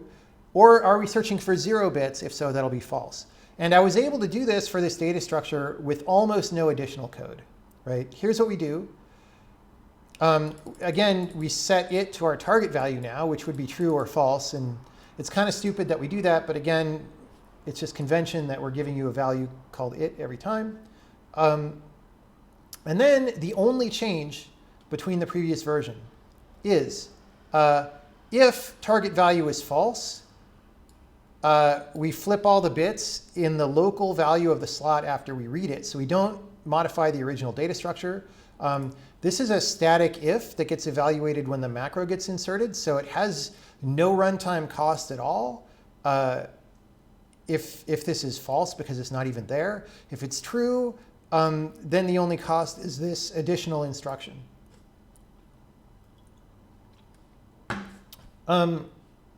So then if the slot's 0, we continue, blah, blah, blah, right? So down here, I have these underscore versions because I wanted to demo both of these. So we have this version that called onlySet without an underscore, and then these with underscores that are defined as baking onlySet or unset for a given target value, right? So this has 5 arguments. Once we bake out the target value, it has 4 arguments, which is the right number for an iterator, right? I don't know if we should call these iterators, but it's the terminology I'm used to. So onlySet is onlySet or unset with true. Only unset is onlySet or unset with false. These are both still macros, just like before, and they expand out as you use them. So here, we're using our underscore version of onlySet. So it should produce the same output as this one. And then, okay, if we say only unset on this whole array, it's going to give us 996 numbers, which is too many. So I decided to toggle all the bits in the thing and then iterate over only the unset bits. And it should be the same numbers, except now they're unset instead of set, right? Just to prove that all this works. And there we go. Set, set, unset, right? This is a very clean and elegant compile time, provably not adding Lambda closure style overhead way to iterate over a data structure with the same efficiency as if you'd hard-coded it by hand, right? That's the point of all this.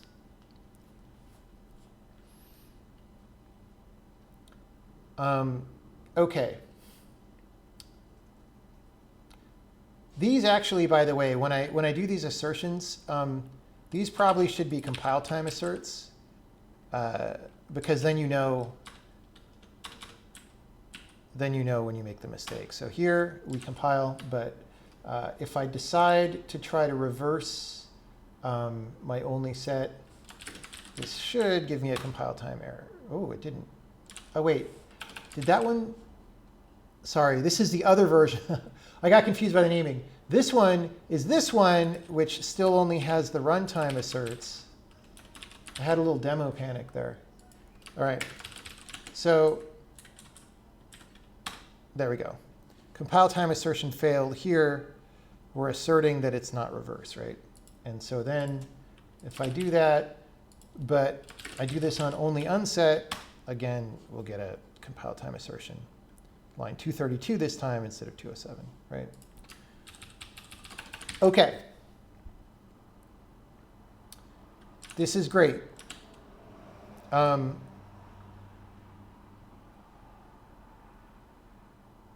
Now, well, let's keep going. So in the same way that we could define different iterators now, oh, I forgot to mention, right? Of course, I sort of glided over it, but the way that you specify the name is just with this colon in the for, right? You just say colon and then the name of the iterator you want to use. And that works syntactically with these things, right? It's just another one of those things. OK. So remember that back when we iterated the binary tree, it didn't go in any particular order, right? Which one was the? It was all the countries was our binary tree. How frickin' far back was that? No, that's.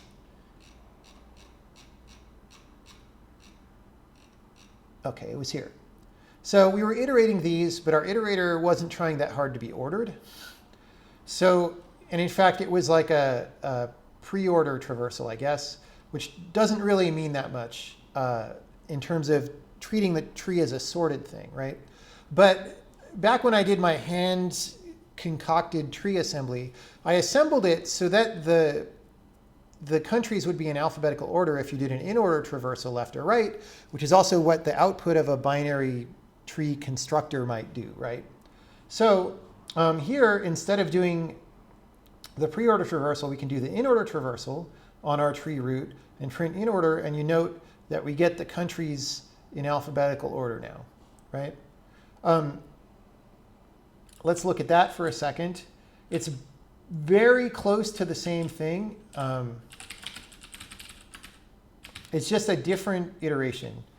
It's a few more lines because it's just a little.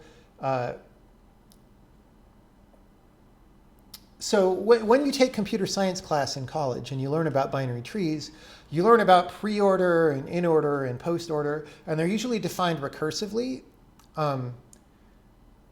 The problem with doing them recursively is it's kind of inefficient. And again, it forces you, if you want to pass an operation to that, you have to define it as a function to pass in. Here, we don't have to define it as a function, right? Again, it's a macro. We paste it in. So this is our pre-order expansion.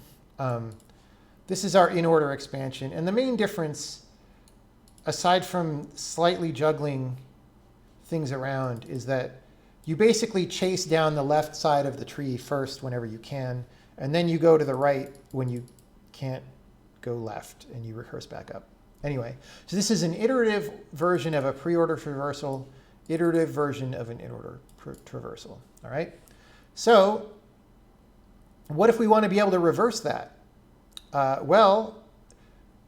Sometimes it's very easy to implement, right? Like with that bit array version where reversal was hard and annoying because it was so many lines until we decided to use the subscript operator, and then it was like very short. Here, we have this thing called reverse, right? And we're going to basically just say, instead of saying node equals node dot left and node equals node dot right, we're going to say go left or right depending on the value of this. And we knot it here and we don't knot it here, so we go in opposite directions. So if we're not reversing node equals node dot left, otherwise node equals node dot right, and if we're not reversing node equals node dot right, otherwise node equals node dot left, people were asking, can you call a macro from a macro? And the answer is yes. We made this macro called left or right. It's in fact locally scoped helper, and it's got a static if so that we don't incur compile time cost or runtime cost. And we say, have I been saying compile time cost the whole time? Sorry, runtime cost. There is no runtime cost to this. If left, we pick this statement, otherwise this statement, right? This is a very much more structured than C. It's easy to know when you make a mistake. It's hygienic, and yet it does all the right things. So this iterator supports both reversal and taking by pointer or not. That part's easy. That's right there, just like before. So here's our in order with the countries in order, and here's our reverse with the countries reversed, right?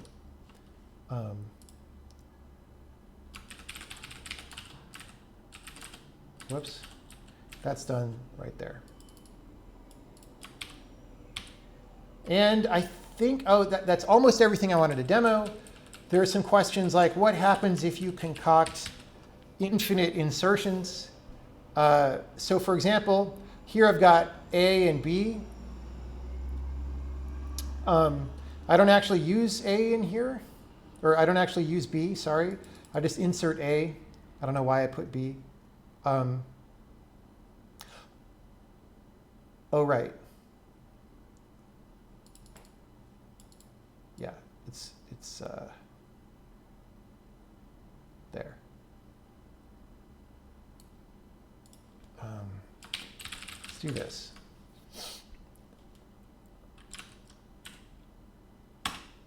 Yeah. So basically, so A inserts B and B inserts A, and we insert A, right? So, well, that inserts B, which inserts A, which inserts B, which inserts A. So the compiler is kind of in an infinite regression, right? And it's just going to say, like, look, you just can't do that. I think I set the limit right now at like 100 deep, but it's going to be configurable at compile time. So the answer is you get reasonable messages for some definition of reasonable when this happens. I think that's everything that I wanted to say. So I'm going to take a voice break for a couple minutes. I'm glad I didn't try to do everything. OK, so to recap, this is the start of the macro functionality. We haven't covered today how this integrates with the metaprogramming features from like the user level extra workspace metaprogramming stuff. That'll be next time. And we haven't talked about more generic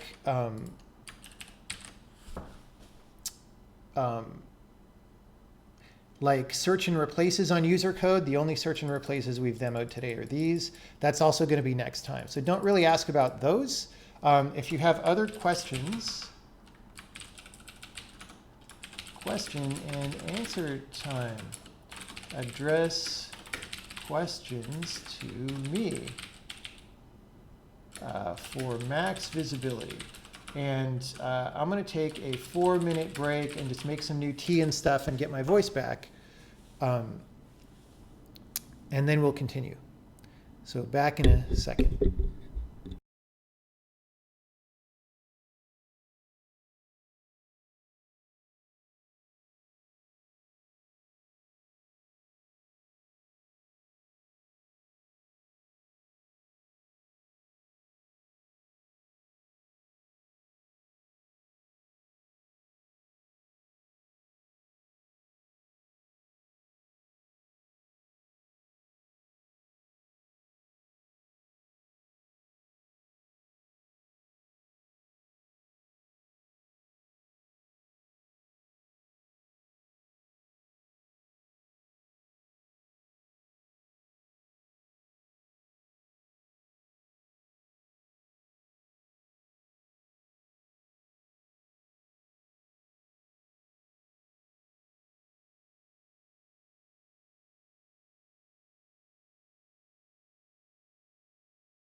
Oh my gosh, there are a lot of questions. We're going to see if we can get through them.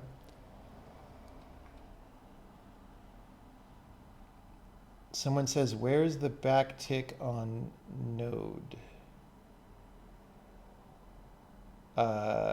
You mean in order here? There isn't, because it's a parameter. Oh, it's this. So this down here, we're not giving you the node, we're giving you the value stored in the node at each iteration. So this is how the value gets out, if that's what you're asking.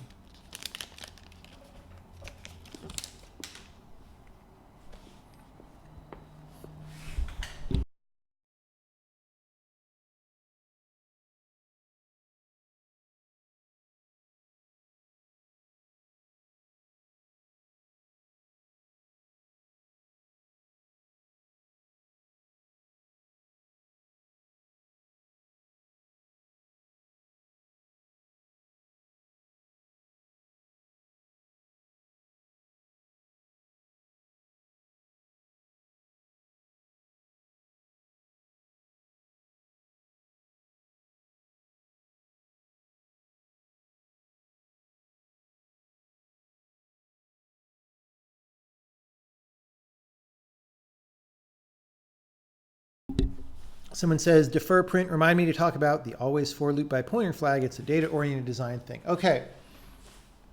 So one of the things that I talked about was this thing in here. We have this always iterate by pointer, and what's that about?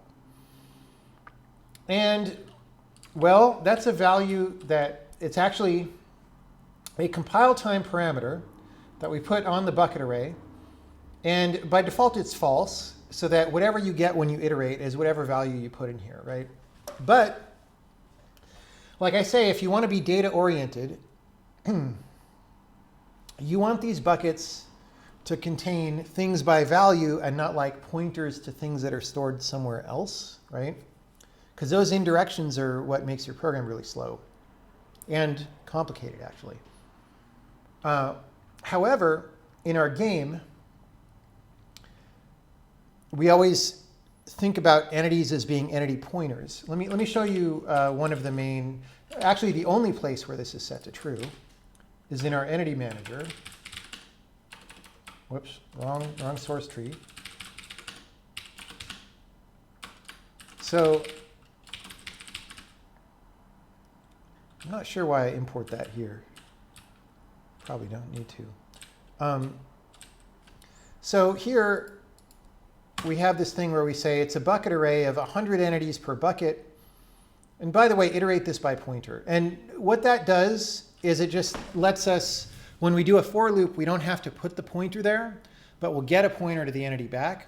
And the reason that's just useful is because around the whole engine, we think about entities as being pointers to entities, because we never want to copy entities by value. And so it's just a convenience. Like it's like I think of entities as being a pointer to a thing, and when I iterate over them, I just don't want to have to specify that all 10 billion times that we do this iteration, right? So that's all. It's just a little extra parameter to like juice this, right? And so, oh, and the reason that matters is because this entity array is two things. First, it's the thing that controls the memory for all the entities, right? It's where they actually live. But second, it's also the thing that lets you iterate over all the entities, right? It's the thing that's the canonical collection of what all entities exist. Because we're being data-oriented, those are the same thing, right? Whereas in a lot of systems, you might have entities allocated on the heap, and then there's pointers to them put into some array somewhere that says what all the entities are that are alive, right? We want to be faster than that, but we're giving you the same semantics where, okay, here's where the memory is stored, but when you iterate over this thing, you get the pointers.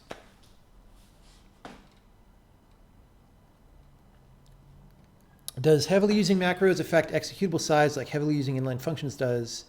Even if it does, I think there's some trade-offs seems worth it. Yes, it would.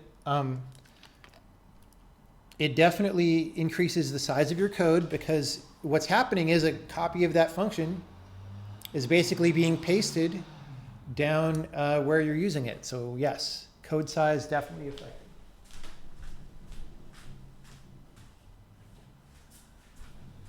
But here's the thing.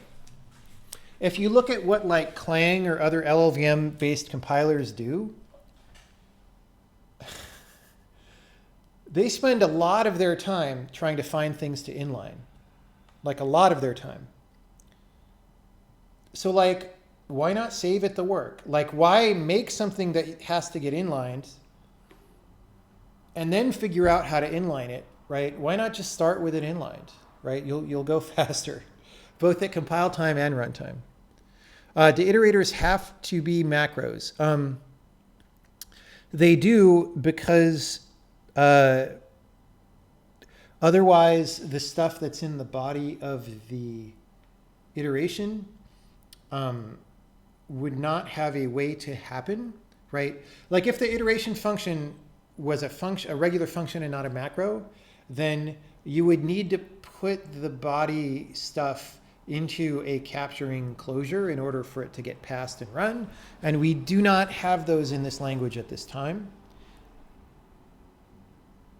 I could see if we support closures later, letting it be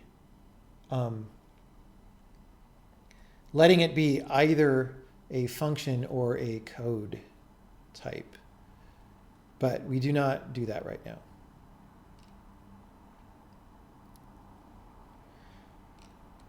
Other than defer, like lock, unlock macros, what practical uses have you found for these macros over standard code? Are these macros made to solve the main two problems of not having constructor, destructor, and iterators?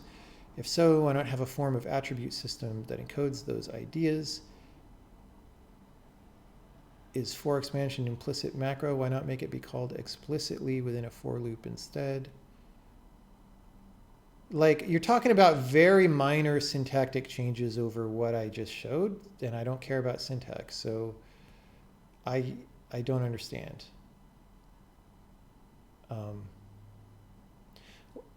Oh, if you mean for x : expand a, where expand a returns like an array of things to iterate over, or like a, what do you call it? Like a lazy evaluated stream or whatever? The answer is because that's way slower. The goal of this iteration system is to the goal of this system is to let you say high level things like we're doing here and have it be as fast as if you'd hand coded it every time. That's the goal.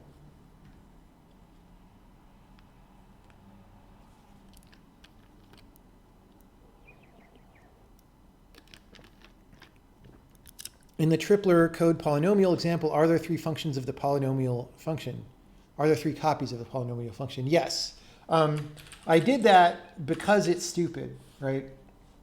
If you didn't want to do that, actually, you could put this out there, right? And we still see, let me put this in the right indentation, right? So this again emphasizes this is visible from this namespace down here. It is not visible from the body of tripler, right? So you get your namespaces in your code, right? If you turn on your computer science brain and you imagine the scope of this and what the parent pointer of that scope is, the parent pointer of this scope is this scope, right? It's not tripler, this scope. It's not this scope, right? So I put that down there explicitly because it's stupid. Just to show like, hey, you could put a bunch of stuff in there.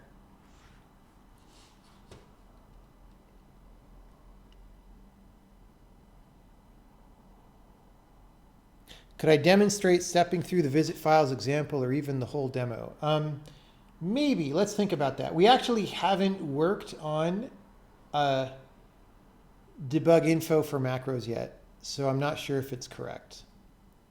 I didn't have time to test it out before the demo. But certainly in principle, there's nothing stopping it. We'll give it a try once we get through the questions, and we'll see how it goes.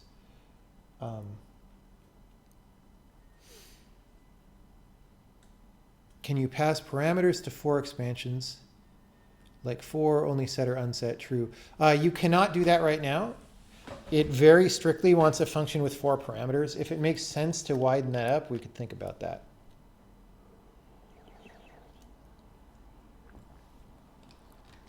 When is next time to be expected? I don't know, man. Can you show how the for loop reversal helps make Sokoban's code more data-oriented? No, it's not the reversal that makes it more data-oriented. It's the pointer grabbing. I think I've explained that already sufficiently enough. Say you're a Luddite and really love old school C templates. C doesn't have templates, so I'm not sure what you're talking about. How hard would it be to write a program printer that takes a source file and outputs the code with all the macros expanded? What? Do you mean for this language? It wouldn't be hard. You get all that information in the syntax tree. You get both the original macro call and then what it expanded to. And we're probably going to talk about that a lot in the next demo, because that'll interplay a lot with what we will show next time. What is the syntax for $T array saying? Yes, it's a type restriction. We have demos about that on YouTube. How do function pointers work with macros? What do you mean?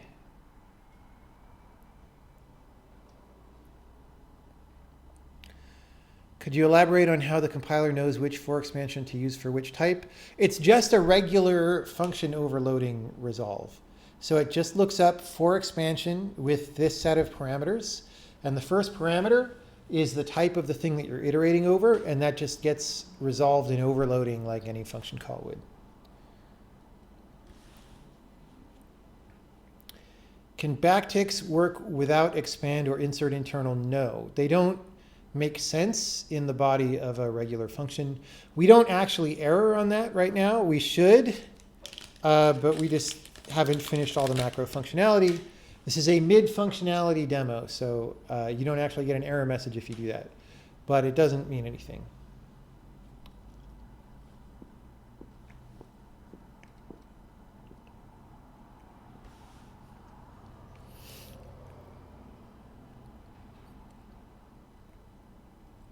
Could we have macros that have the last first parameter as a code parameter,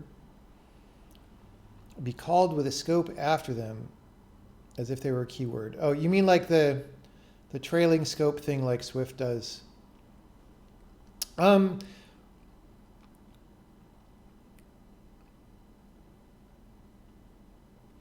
Maybe.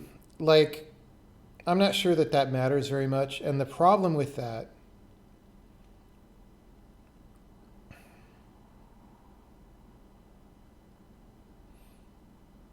I'm not actually sure if there's a problem with that. Like, you need to be able to have a sane parsing process, you need to be able to know that that's like a trailing lambda or whatever they call it, before you go look up the function, right? And we might do that. I've thought about it. It's just not that important.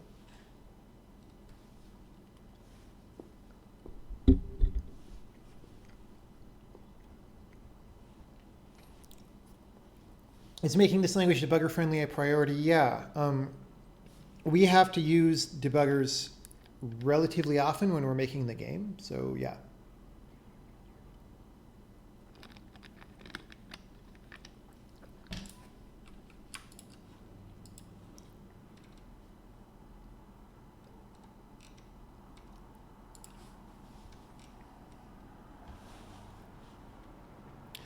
It seems like whether you insert or insert internal should be known by the macro caller anyway, so it makes more sense to me that code and code internal would be different types.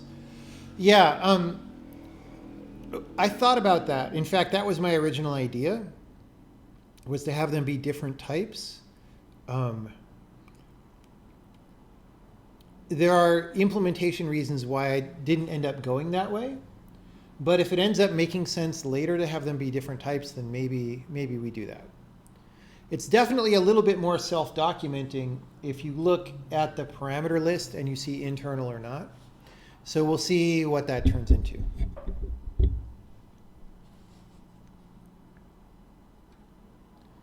How have you handled defer for heap allocated values and double free pitfalls? I don't think I understand the question. What does defer have to do with heap allocation, except that you might defer free something? And if you do a double free, that's a mistake whether you do it with defer or not. So what are you asking? Have I thought about including macro structs? I'm not sure what a macro struct would mean. Unless you mean a macro that expands just in a data scope, which is on the planned list.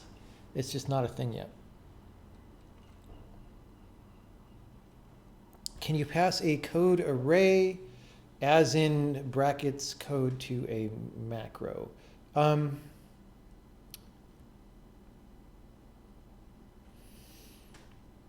Not like that, because the brackets type is a runtime type.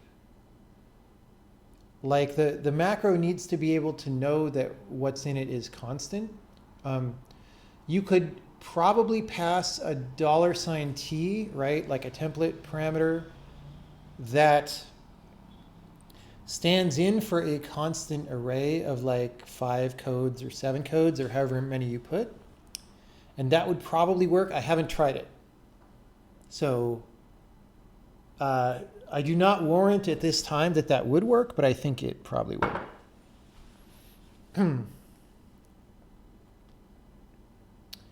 In early videos, you had mentioned mechanisms for alerting a programmer to how much complexity was in their code. Any plans? There's plenty of plans. I just can't do everything at once, man. Are there members on the code type? For example, in the bubble sort example, I might want to check that A and B are used and no other internal variable. There are not members on the code type per se, but you will be able to inspect them more thoroughly than we show here, and that'll be something for the next demo. Can you clarify the constraints under which code becomes implicit and when you have to explicitly type it out? Okay. The deal is the following. Because macros are regular functions, when you evoke one, like when I say tripler here with this print, the compiler doesn't know if it's a macro or not until after it's even done type checking on all the arguments, right? Because to do overload resolution, what do you need? You need the name of the procedure. You need the types and possibly name assignments and however many arguments there are, right? So we need to know the types of all the arguments, which means they need to be resolved within our local scope, all the identifiers, right? So if I use some identifier that is not declared in my scope without the macro, then I have to put code, right? If I happen to only really use things, then I do have to put code. Or I think in this case, I don't think this will work if I get rid of the code here. That might be something that we fix. Yeah. So the reason we need that one is because normally you can't just open a scope and have there be a block as an expression, where you would have an expression in the language. And code sort of knows to look for a block or an expression, so we're using that in that case. But if you were just going to have things that normally could be function arguments, okay, the rule is you don't need code if this would work if it was just a function. Does that make sense?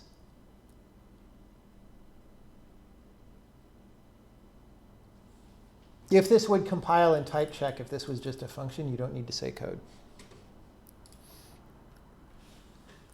Other than the recursive insert thing, did you have to do any work to get good error messages for other types of programmer mistakes with macros? I would say, I had to do some basic work in the beginning, but, as we more heavily use macros in production, we'll run into lots of cases where errors are not good, and then we'll make them good. This is all relatively new functionality. Like, all of this went in the past few weeks. So.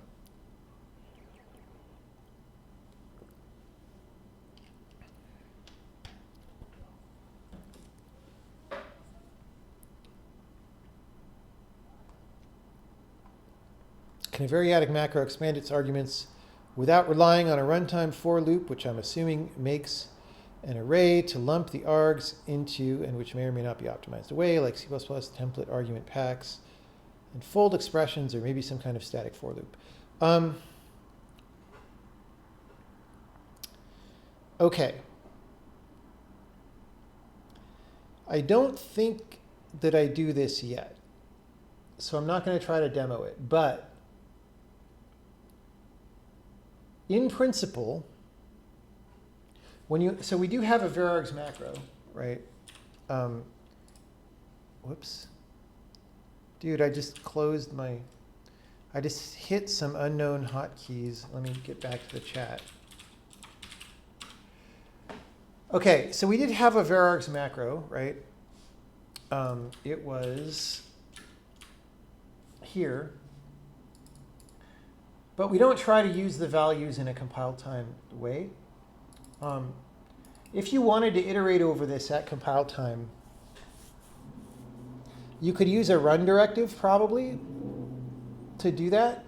But what we really should do is, instead of making the runtime array of unknown length, when we make varargs and we know it's a macro, we could make it a compile time array that's just like these, right?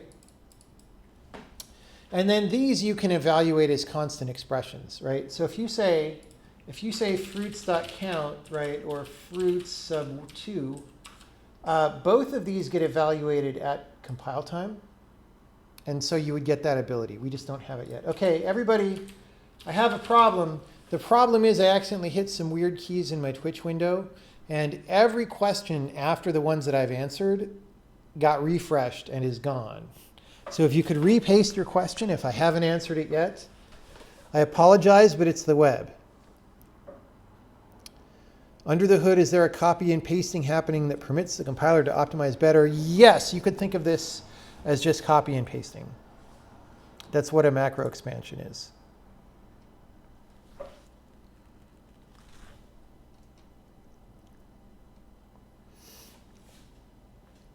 In a for expansion macro, shouldn't it be automatically defined as a value or pointer? What happens if you set it to value when the user requested by pointer? Then they'll just get something that's a value, and they'll be confused about what type it was. It can't automatically be defined because the compiler doesn't know what it's supposed to be. Only you know what it's supposed to be. Can you limit what variables are visible to the insertee when you do insert internal? I'm worried that the current setup leads to leaky abstractions. But I mean, okay. Right now you cannot. There may be features later that let you do that. I wouldn't be that worried preemptively about leaky abstractions here. It's way less leaky than C. And C macros get used all the time very productively. So there's such a thing as being preemptively worried. We just have to see what happens. The plan is to use this stuff in a lot of ways. See what actually happens when we use it, and then see what's necessary based on that.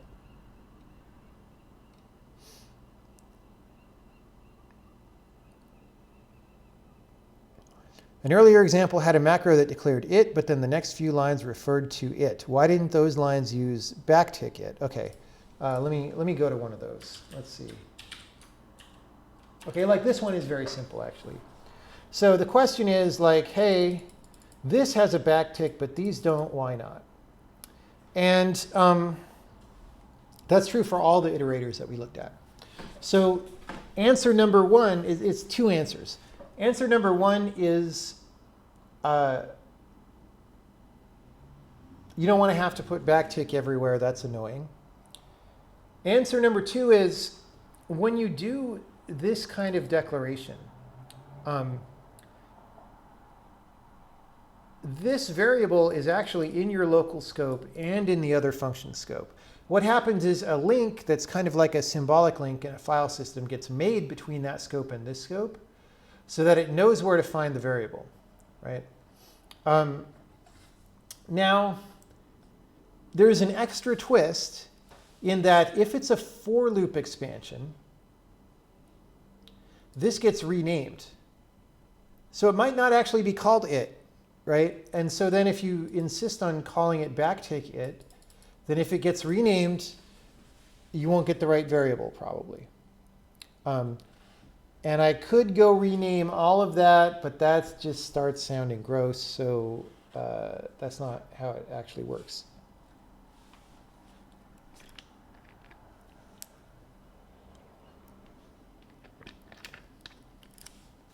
You're not talking about a syntactic thing per se, but rather what are the actual practical uses of this solution rather than a generic solution.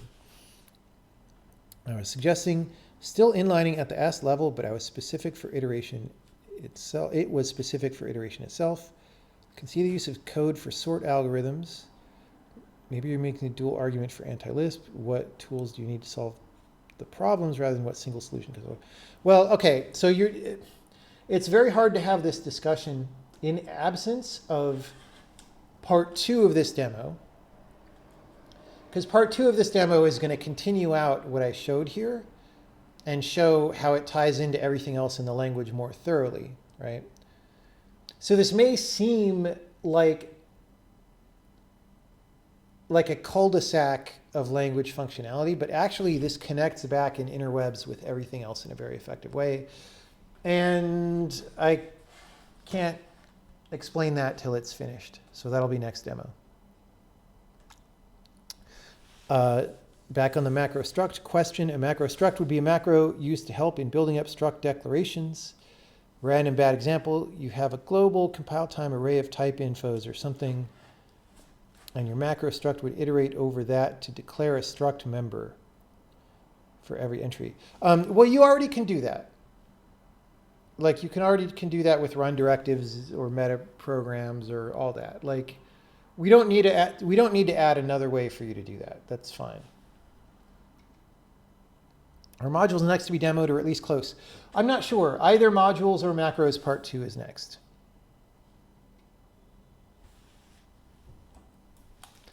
Have I heard of the Zig language, which has similar compile time expansion? I surely know about Zig. I haven't looked at what it does for macros.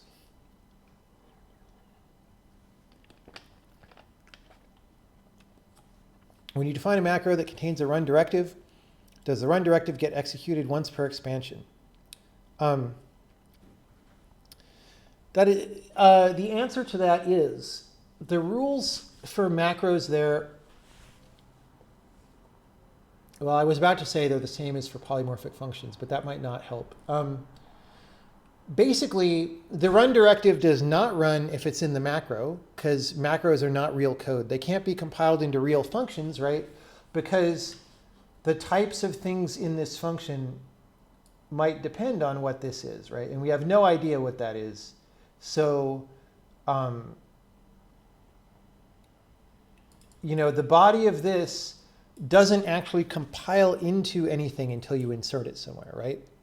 So assert directives or run directives will not do anything in here. When you expand it, then obviously that run directive gets inserted into the body of your function, right? And that's where it'll run. And so yes, that run directive would run once for each expansion of that macro in the program. And it's actually a little bit different from polymorphic functions because polymorphic functions get deduplicated, right? So if you call one twice with the same type arguments or types of arguments, those will refer to the same function instance. Whereas with macros, that's not true. The macros will get expanded every time. Can macros be used to serialize and deserialize structs? I mean, sure, but you can already do that without macros, so I'm not sure why you're asking that.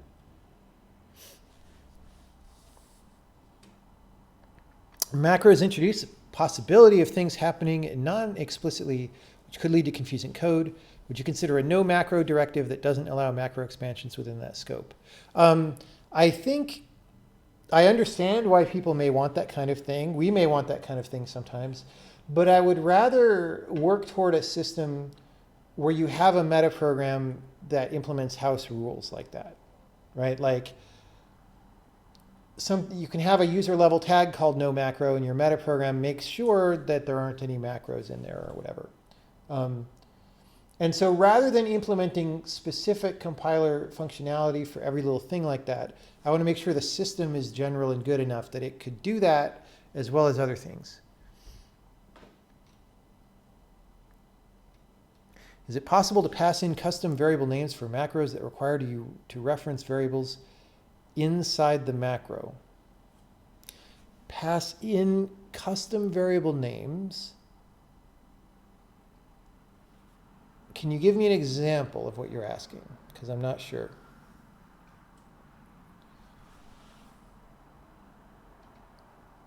What if you have nested macros and you want to refer to variables that are up two scopes? Can you use a double backtick? Double backtick doesn't mean anything right now. Backtick just means start looking in the outer scope where I'm inserted. So if you're two macros deep, it would look at the inside the outer macro. I didn't really want to get into double, triple, quadruple backticks. I suppose we could do that eventually, but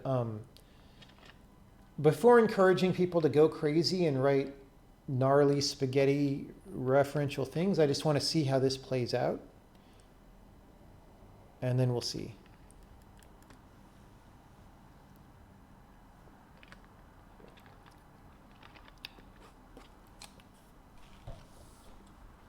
Doesn't the compiler know that the for loop is by pointer? You have special syntax for it. Surely the compiler knows that it should be a pointer. No, I mean, you're ascribing slightly more magic to the compiler than is really useful, I think.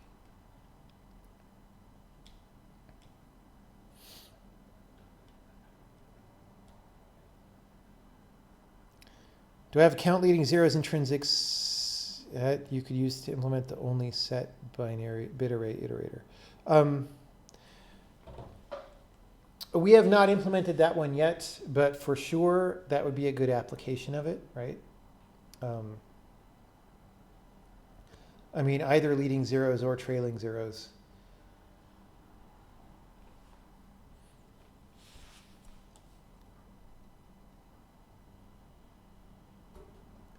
Why does the inner macro not need backtick for node in the... I think I explained that. It's the same as this. So I think you're asking about... oh, wait, no, node is even different. Node is just a parameter. Like, that's just a function parameter here. So why would you need a backtick? It's in the namespace of this routine. If that's what you're asking. Oh, wait, you're asking about, oh, the left or right one?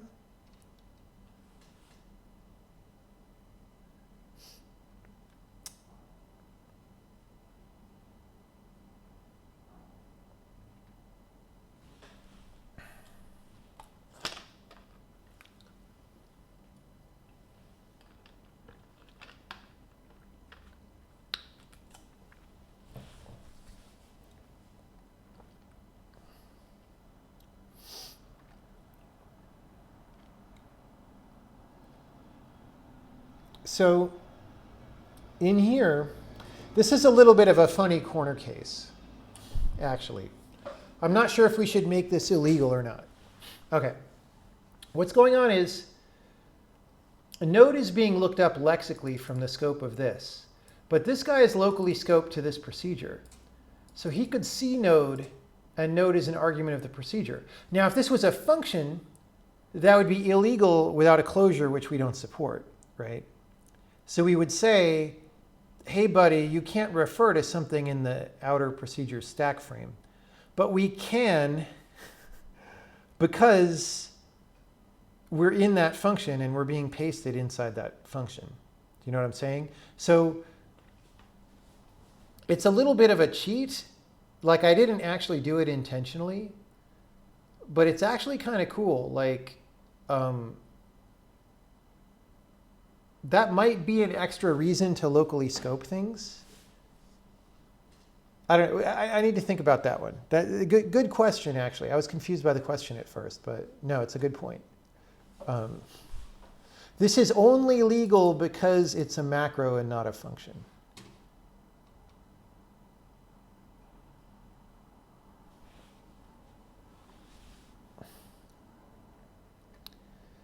Am I open to this expanding to more functional bread and butter, like partial evaluation into currying a la Haskell, or do you want it tightly bound? Yeah, I don't understand the question.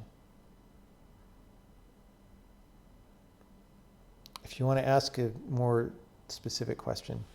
If a code block causes a syntax error in the macro, is the error highlighted in the function that's calling the macro or the macro itself? It should be in the function that's calling the macro.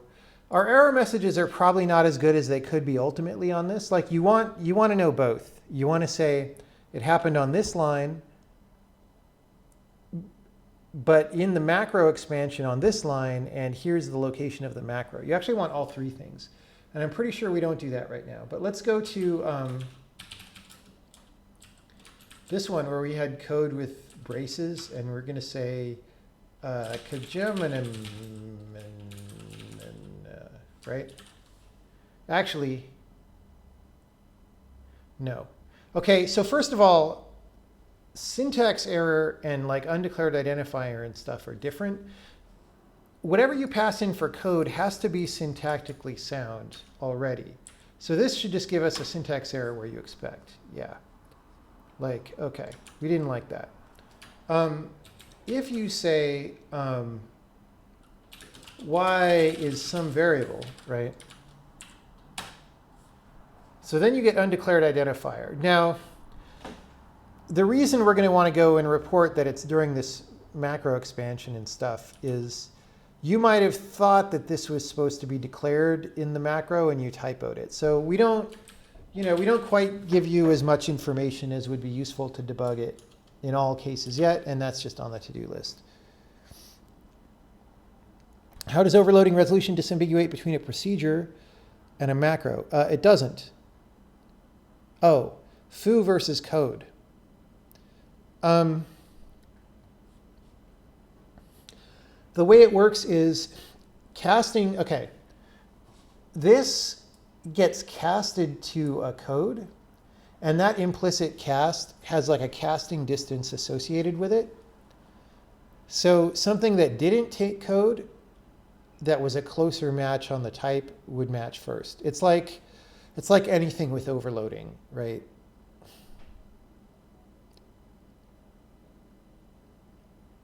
There's a sequence of priority of what things are considered further away and what things are not. And so macros don't actually add anything new to that. It's just the fact that this is implicitly casted to code. Is there a compiler option to output the code generated after the macro expansions? You can see that in your metaprogram, and we'll look at that next time. What does the for line look like when you use a custom iterator and also rename it? Okay. Let's go back to our for colon only set. Okay. Let's do, let's go here. And the answer is, the way it works, so, you have this and that and this, right? those are the operations that you can have, and those go before your value names, right? So a for loop is normally like for x, comma I, whatever, and then body, right? So here, it's just these things have to go before those.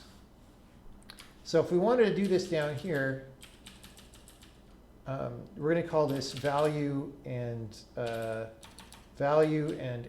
n. I just don't want something that looks like index.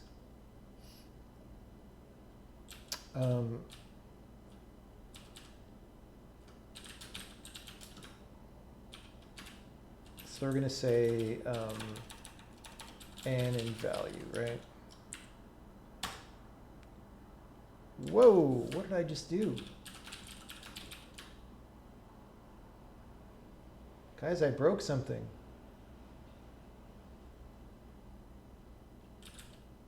Something with my like undeclared identifier. I don't know what even just happened.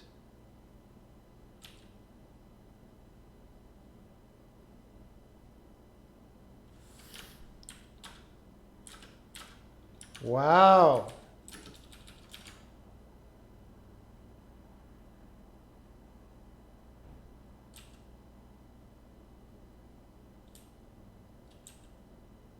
That's scary. What did I break?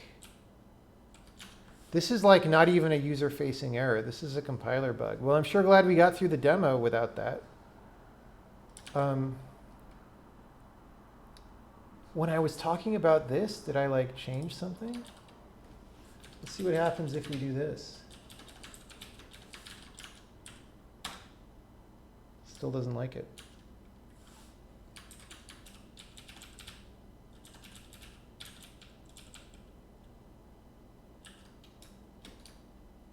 I am so confused, people. All right, well, I'll debug that later. I'm just going to comment this out for now.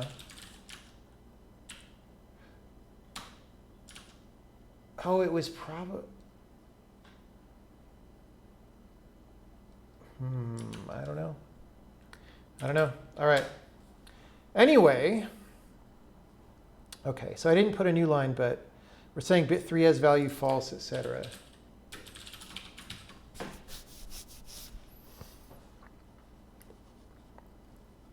So there you go.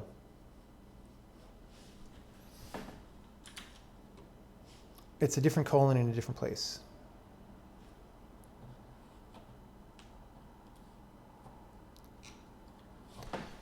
In your in-order function, the locally defined left or right doesn't use a backtick.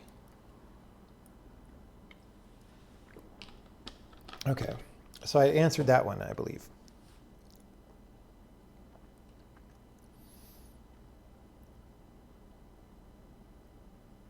So compile time remove equals hash assert false would work instead of runtime.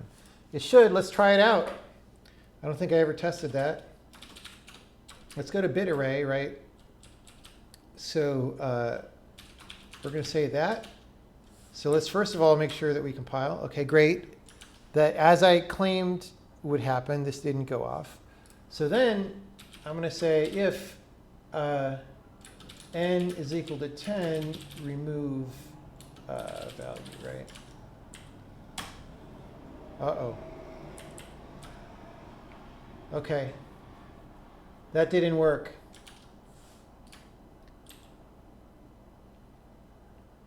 That did not work. Oh, wait.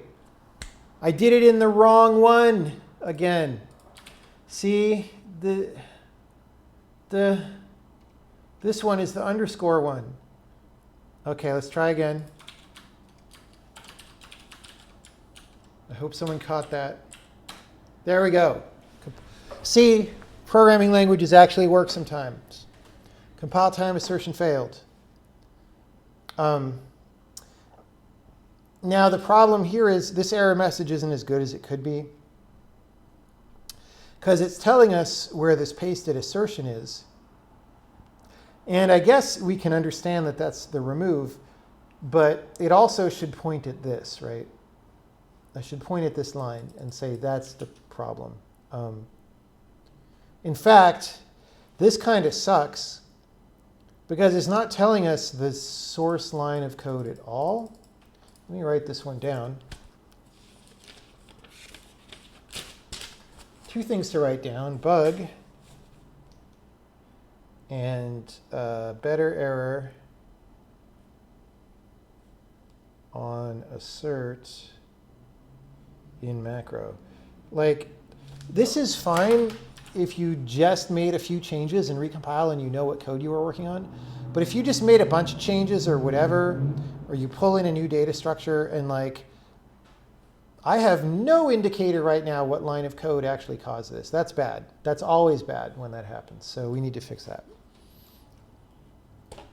What happens if you expand definer twice in the same scope? You should get a redefined identifier, right? So if I go definer 42, definer 999, that should give me an error. Oh, hold on. We've got to take out our remove. Okay. Yeah. Redeclaration of negation. So again, it's not telling us what line the macro was called on. It's just telling us that we goofed, right? So this falls into the same category of we need to work on that.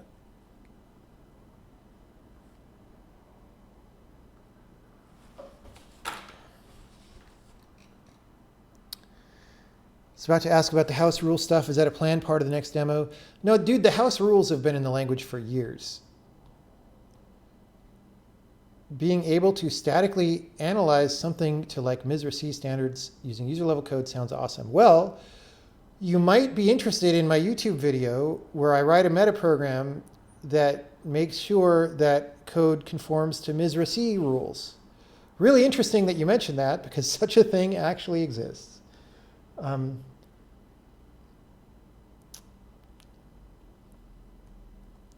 What happens if you call your for loop variable named it?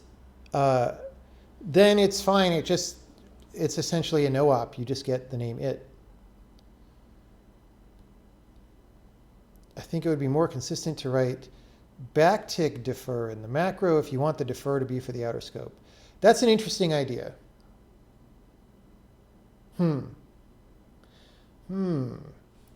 Let me think about that one. That's an interesting idea.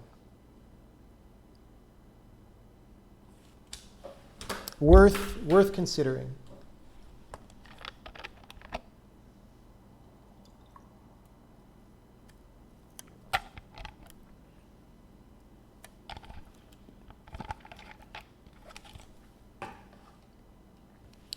Is there a mechanism to allow a macro written using e.g. backtick value to operate on my variable called value2 instead? Not currently, but we may be able to do that in the next demo.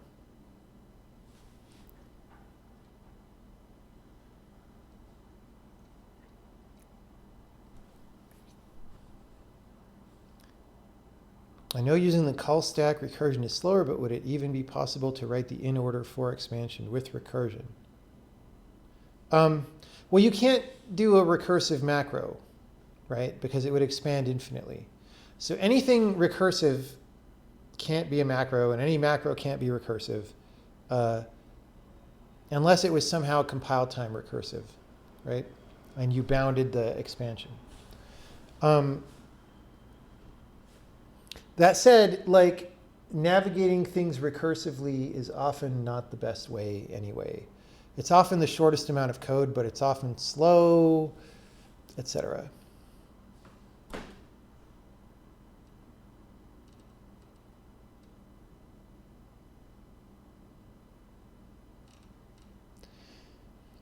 Could you pass an identifier as a parameter to a macro to be used to refer to a name in the outer scope? Like setter macro myvar 10, which would expand to myvar equals 10.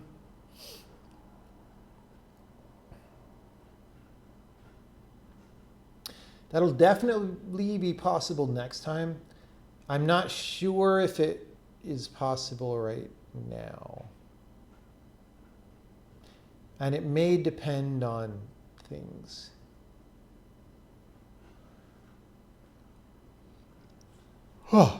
If I wasn't 2.5 hours into the stream, I would start playing with it.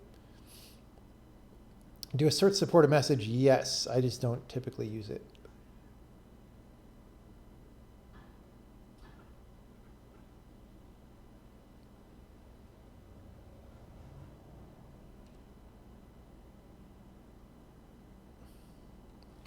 Does it make any sense to view for's reverse and pointer as special kind of iterators? For that point of view, a for loop is a composition of 3 iterators. Reverse, pointer, and a custom one. Is there any plans on supporting composition of several? No, I mean, okay, so here's the thing. The whole C++ iterator scheme, where you create an iterator and you plus it or minus it or whatever, that whole scheme is sort of made so that you can arbitrarily functionally compose iterators or implement high-level algorithms given just an iterator or whatever, right? And I never want to do that. I want real world, down to the metal, like iterate over these things. That's all I ever want to do. If I wanted to make some high-level frooey thing, I would write custom code for that anyway, because I'd want to be able to optimize it to something reasonable. So this whole system it's optimizing for what I actually want to do in actual code and not like what the weird computer science textbook that's relatively impractical says in the limit you might want to eventually maybe do a couple times. Do you know what I'm saying? Did you drop the multiple iterators at once idea, or is it still on the list? I'm not sure what you're asking. We demoed using different iterators today.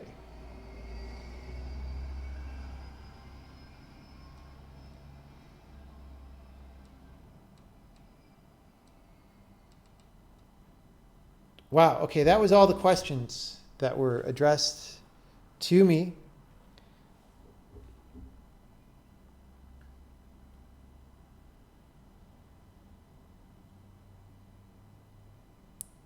We don't have for loops to do arbitrary things like C for loops, though you can always write a complicated while loop to do so. Sounds like a use for macros, if that's something you often do. It might be informative to see a macro being created real time. Could you illustrate what writing a macro to simulate a C-style for loop would be like?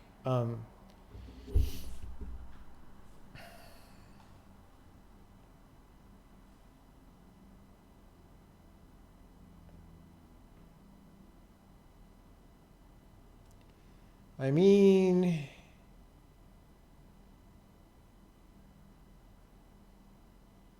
that's just not quite how it works. You could make one, like you could make that, but it would just look like a function call. It wouldn't look,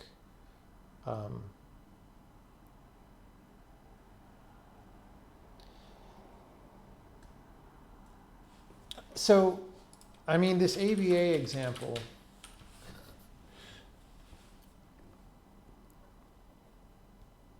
okay. So this ABA example is kind of like what it would be like, right? Where you say initial condition, right? After every step, or wait, what is it? Initial condition, break condition, and step condition. There would be like an A, B, and C, and you would insert them. Now, with the current things that I've demoed, the thing is that it would probably be annoying to use because you'd probably have to use code directives on all 3 of those.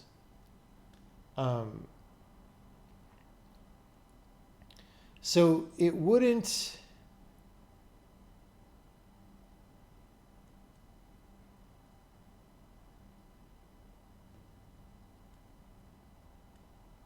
like the purpose of this system is not to let you make arbitrary syntax in the language, right? So it wouldn't look like, if you wanted something that looked exactly like a C for loop, you would have to have your own preprocessor to do that. Because that is not the goal here. It is not necessarily desirable, because what happens a lot of the time is when people start making wacky syntax all over the place, you go look at someone's code and you just don't understand what's going on, right? That's actually what happened in the Lisp world a lot. So the goal here is that if something really funny is going on, you see it, right? And that implies certain things. And so if you were to do a for loop like that, I mean, I don't think it would be that useful of a thing as a replacement for a for loop. I mean, definitely if it was just like a complicated function that you drop pieces in.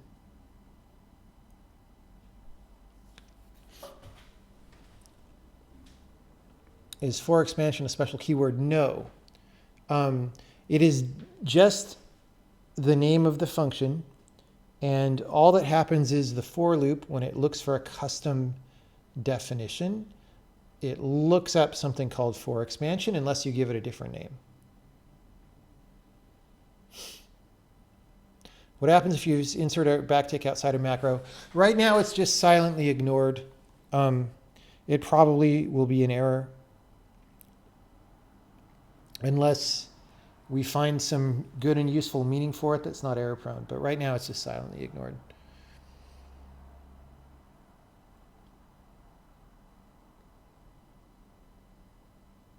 All right. Thank you so many people for coming today. And so many people stayed until the end. It's been almost 3 hours, 2.5 at least. And like way more than half the people are still here. So, well, maybe many of those people showed up in the middle. Who knows? But thanks everyone for coming by. So we're going to do another. So first of all, if you missed any of this, the demo and the Q&A will be posted on YouTube before too long, probably tomorrow sometime. And I will definitely tweet those out. We're going to do a continuation of this probably not before a few weeks from now, because the rest of the functionality is substantial. And as we mentioned, there's a few things to take care of here for me to work on. Yeah, I will, of course, put news out when there is news time. This is like the polymorphism demo all over again. In what way? Modules demo soon? Maybe, I don't know. I'm just going to work on these. So definitely more module stuff has to happen. Definitely more macro stuff has to happen. And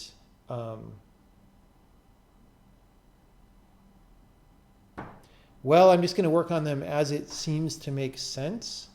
So whichever demo happens next will depend on what gets worked on. Still up for stepping through a macro. Let's try it. I feel like it may not be good, but let's see what happens. Let's pick a...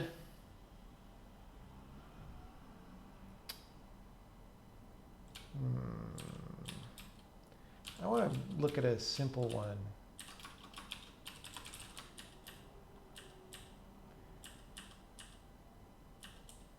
Like I have all these little, maybe the backtick macro. Oh, well, the backtick macros don't have a lot going on in this function.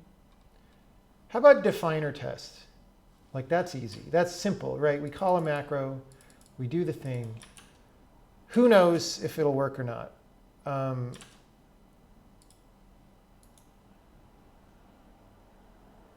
on, Visual Studio. I just had this open. All right. All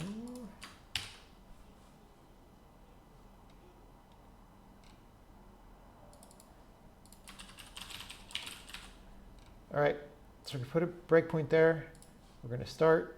Okay, definer of 42. We step in. We're in the macro. Negation, square, there, there. Okay. Whoa, but now we're on the wrong line all of a sudden. What? Do we have a control M? What's going on?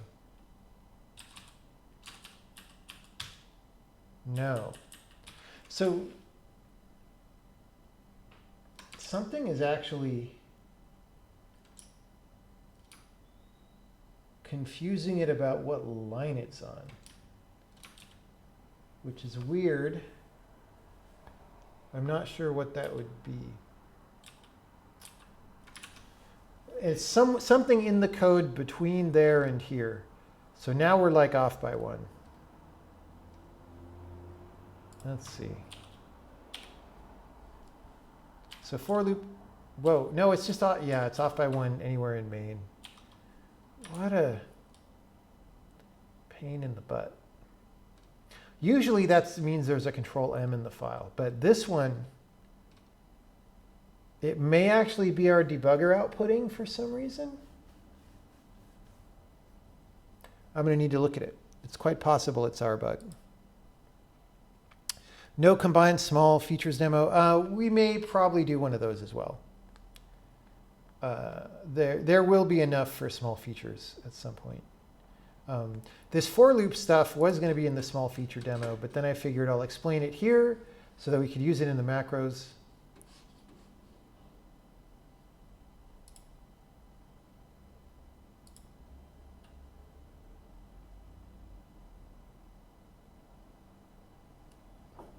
Yeah. All right. Thank you all for coming by. I'm going to go get some food and relax. And maybe we'll do a gaming stream later tonight when I come back. It's quite possible. It's always great to see so many people interested in this kind of stuff. And let's not try to raid somebody right now. I'm just going to go relax for a bit. But see you all later.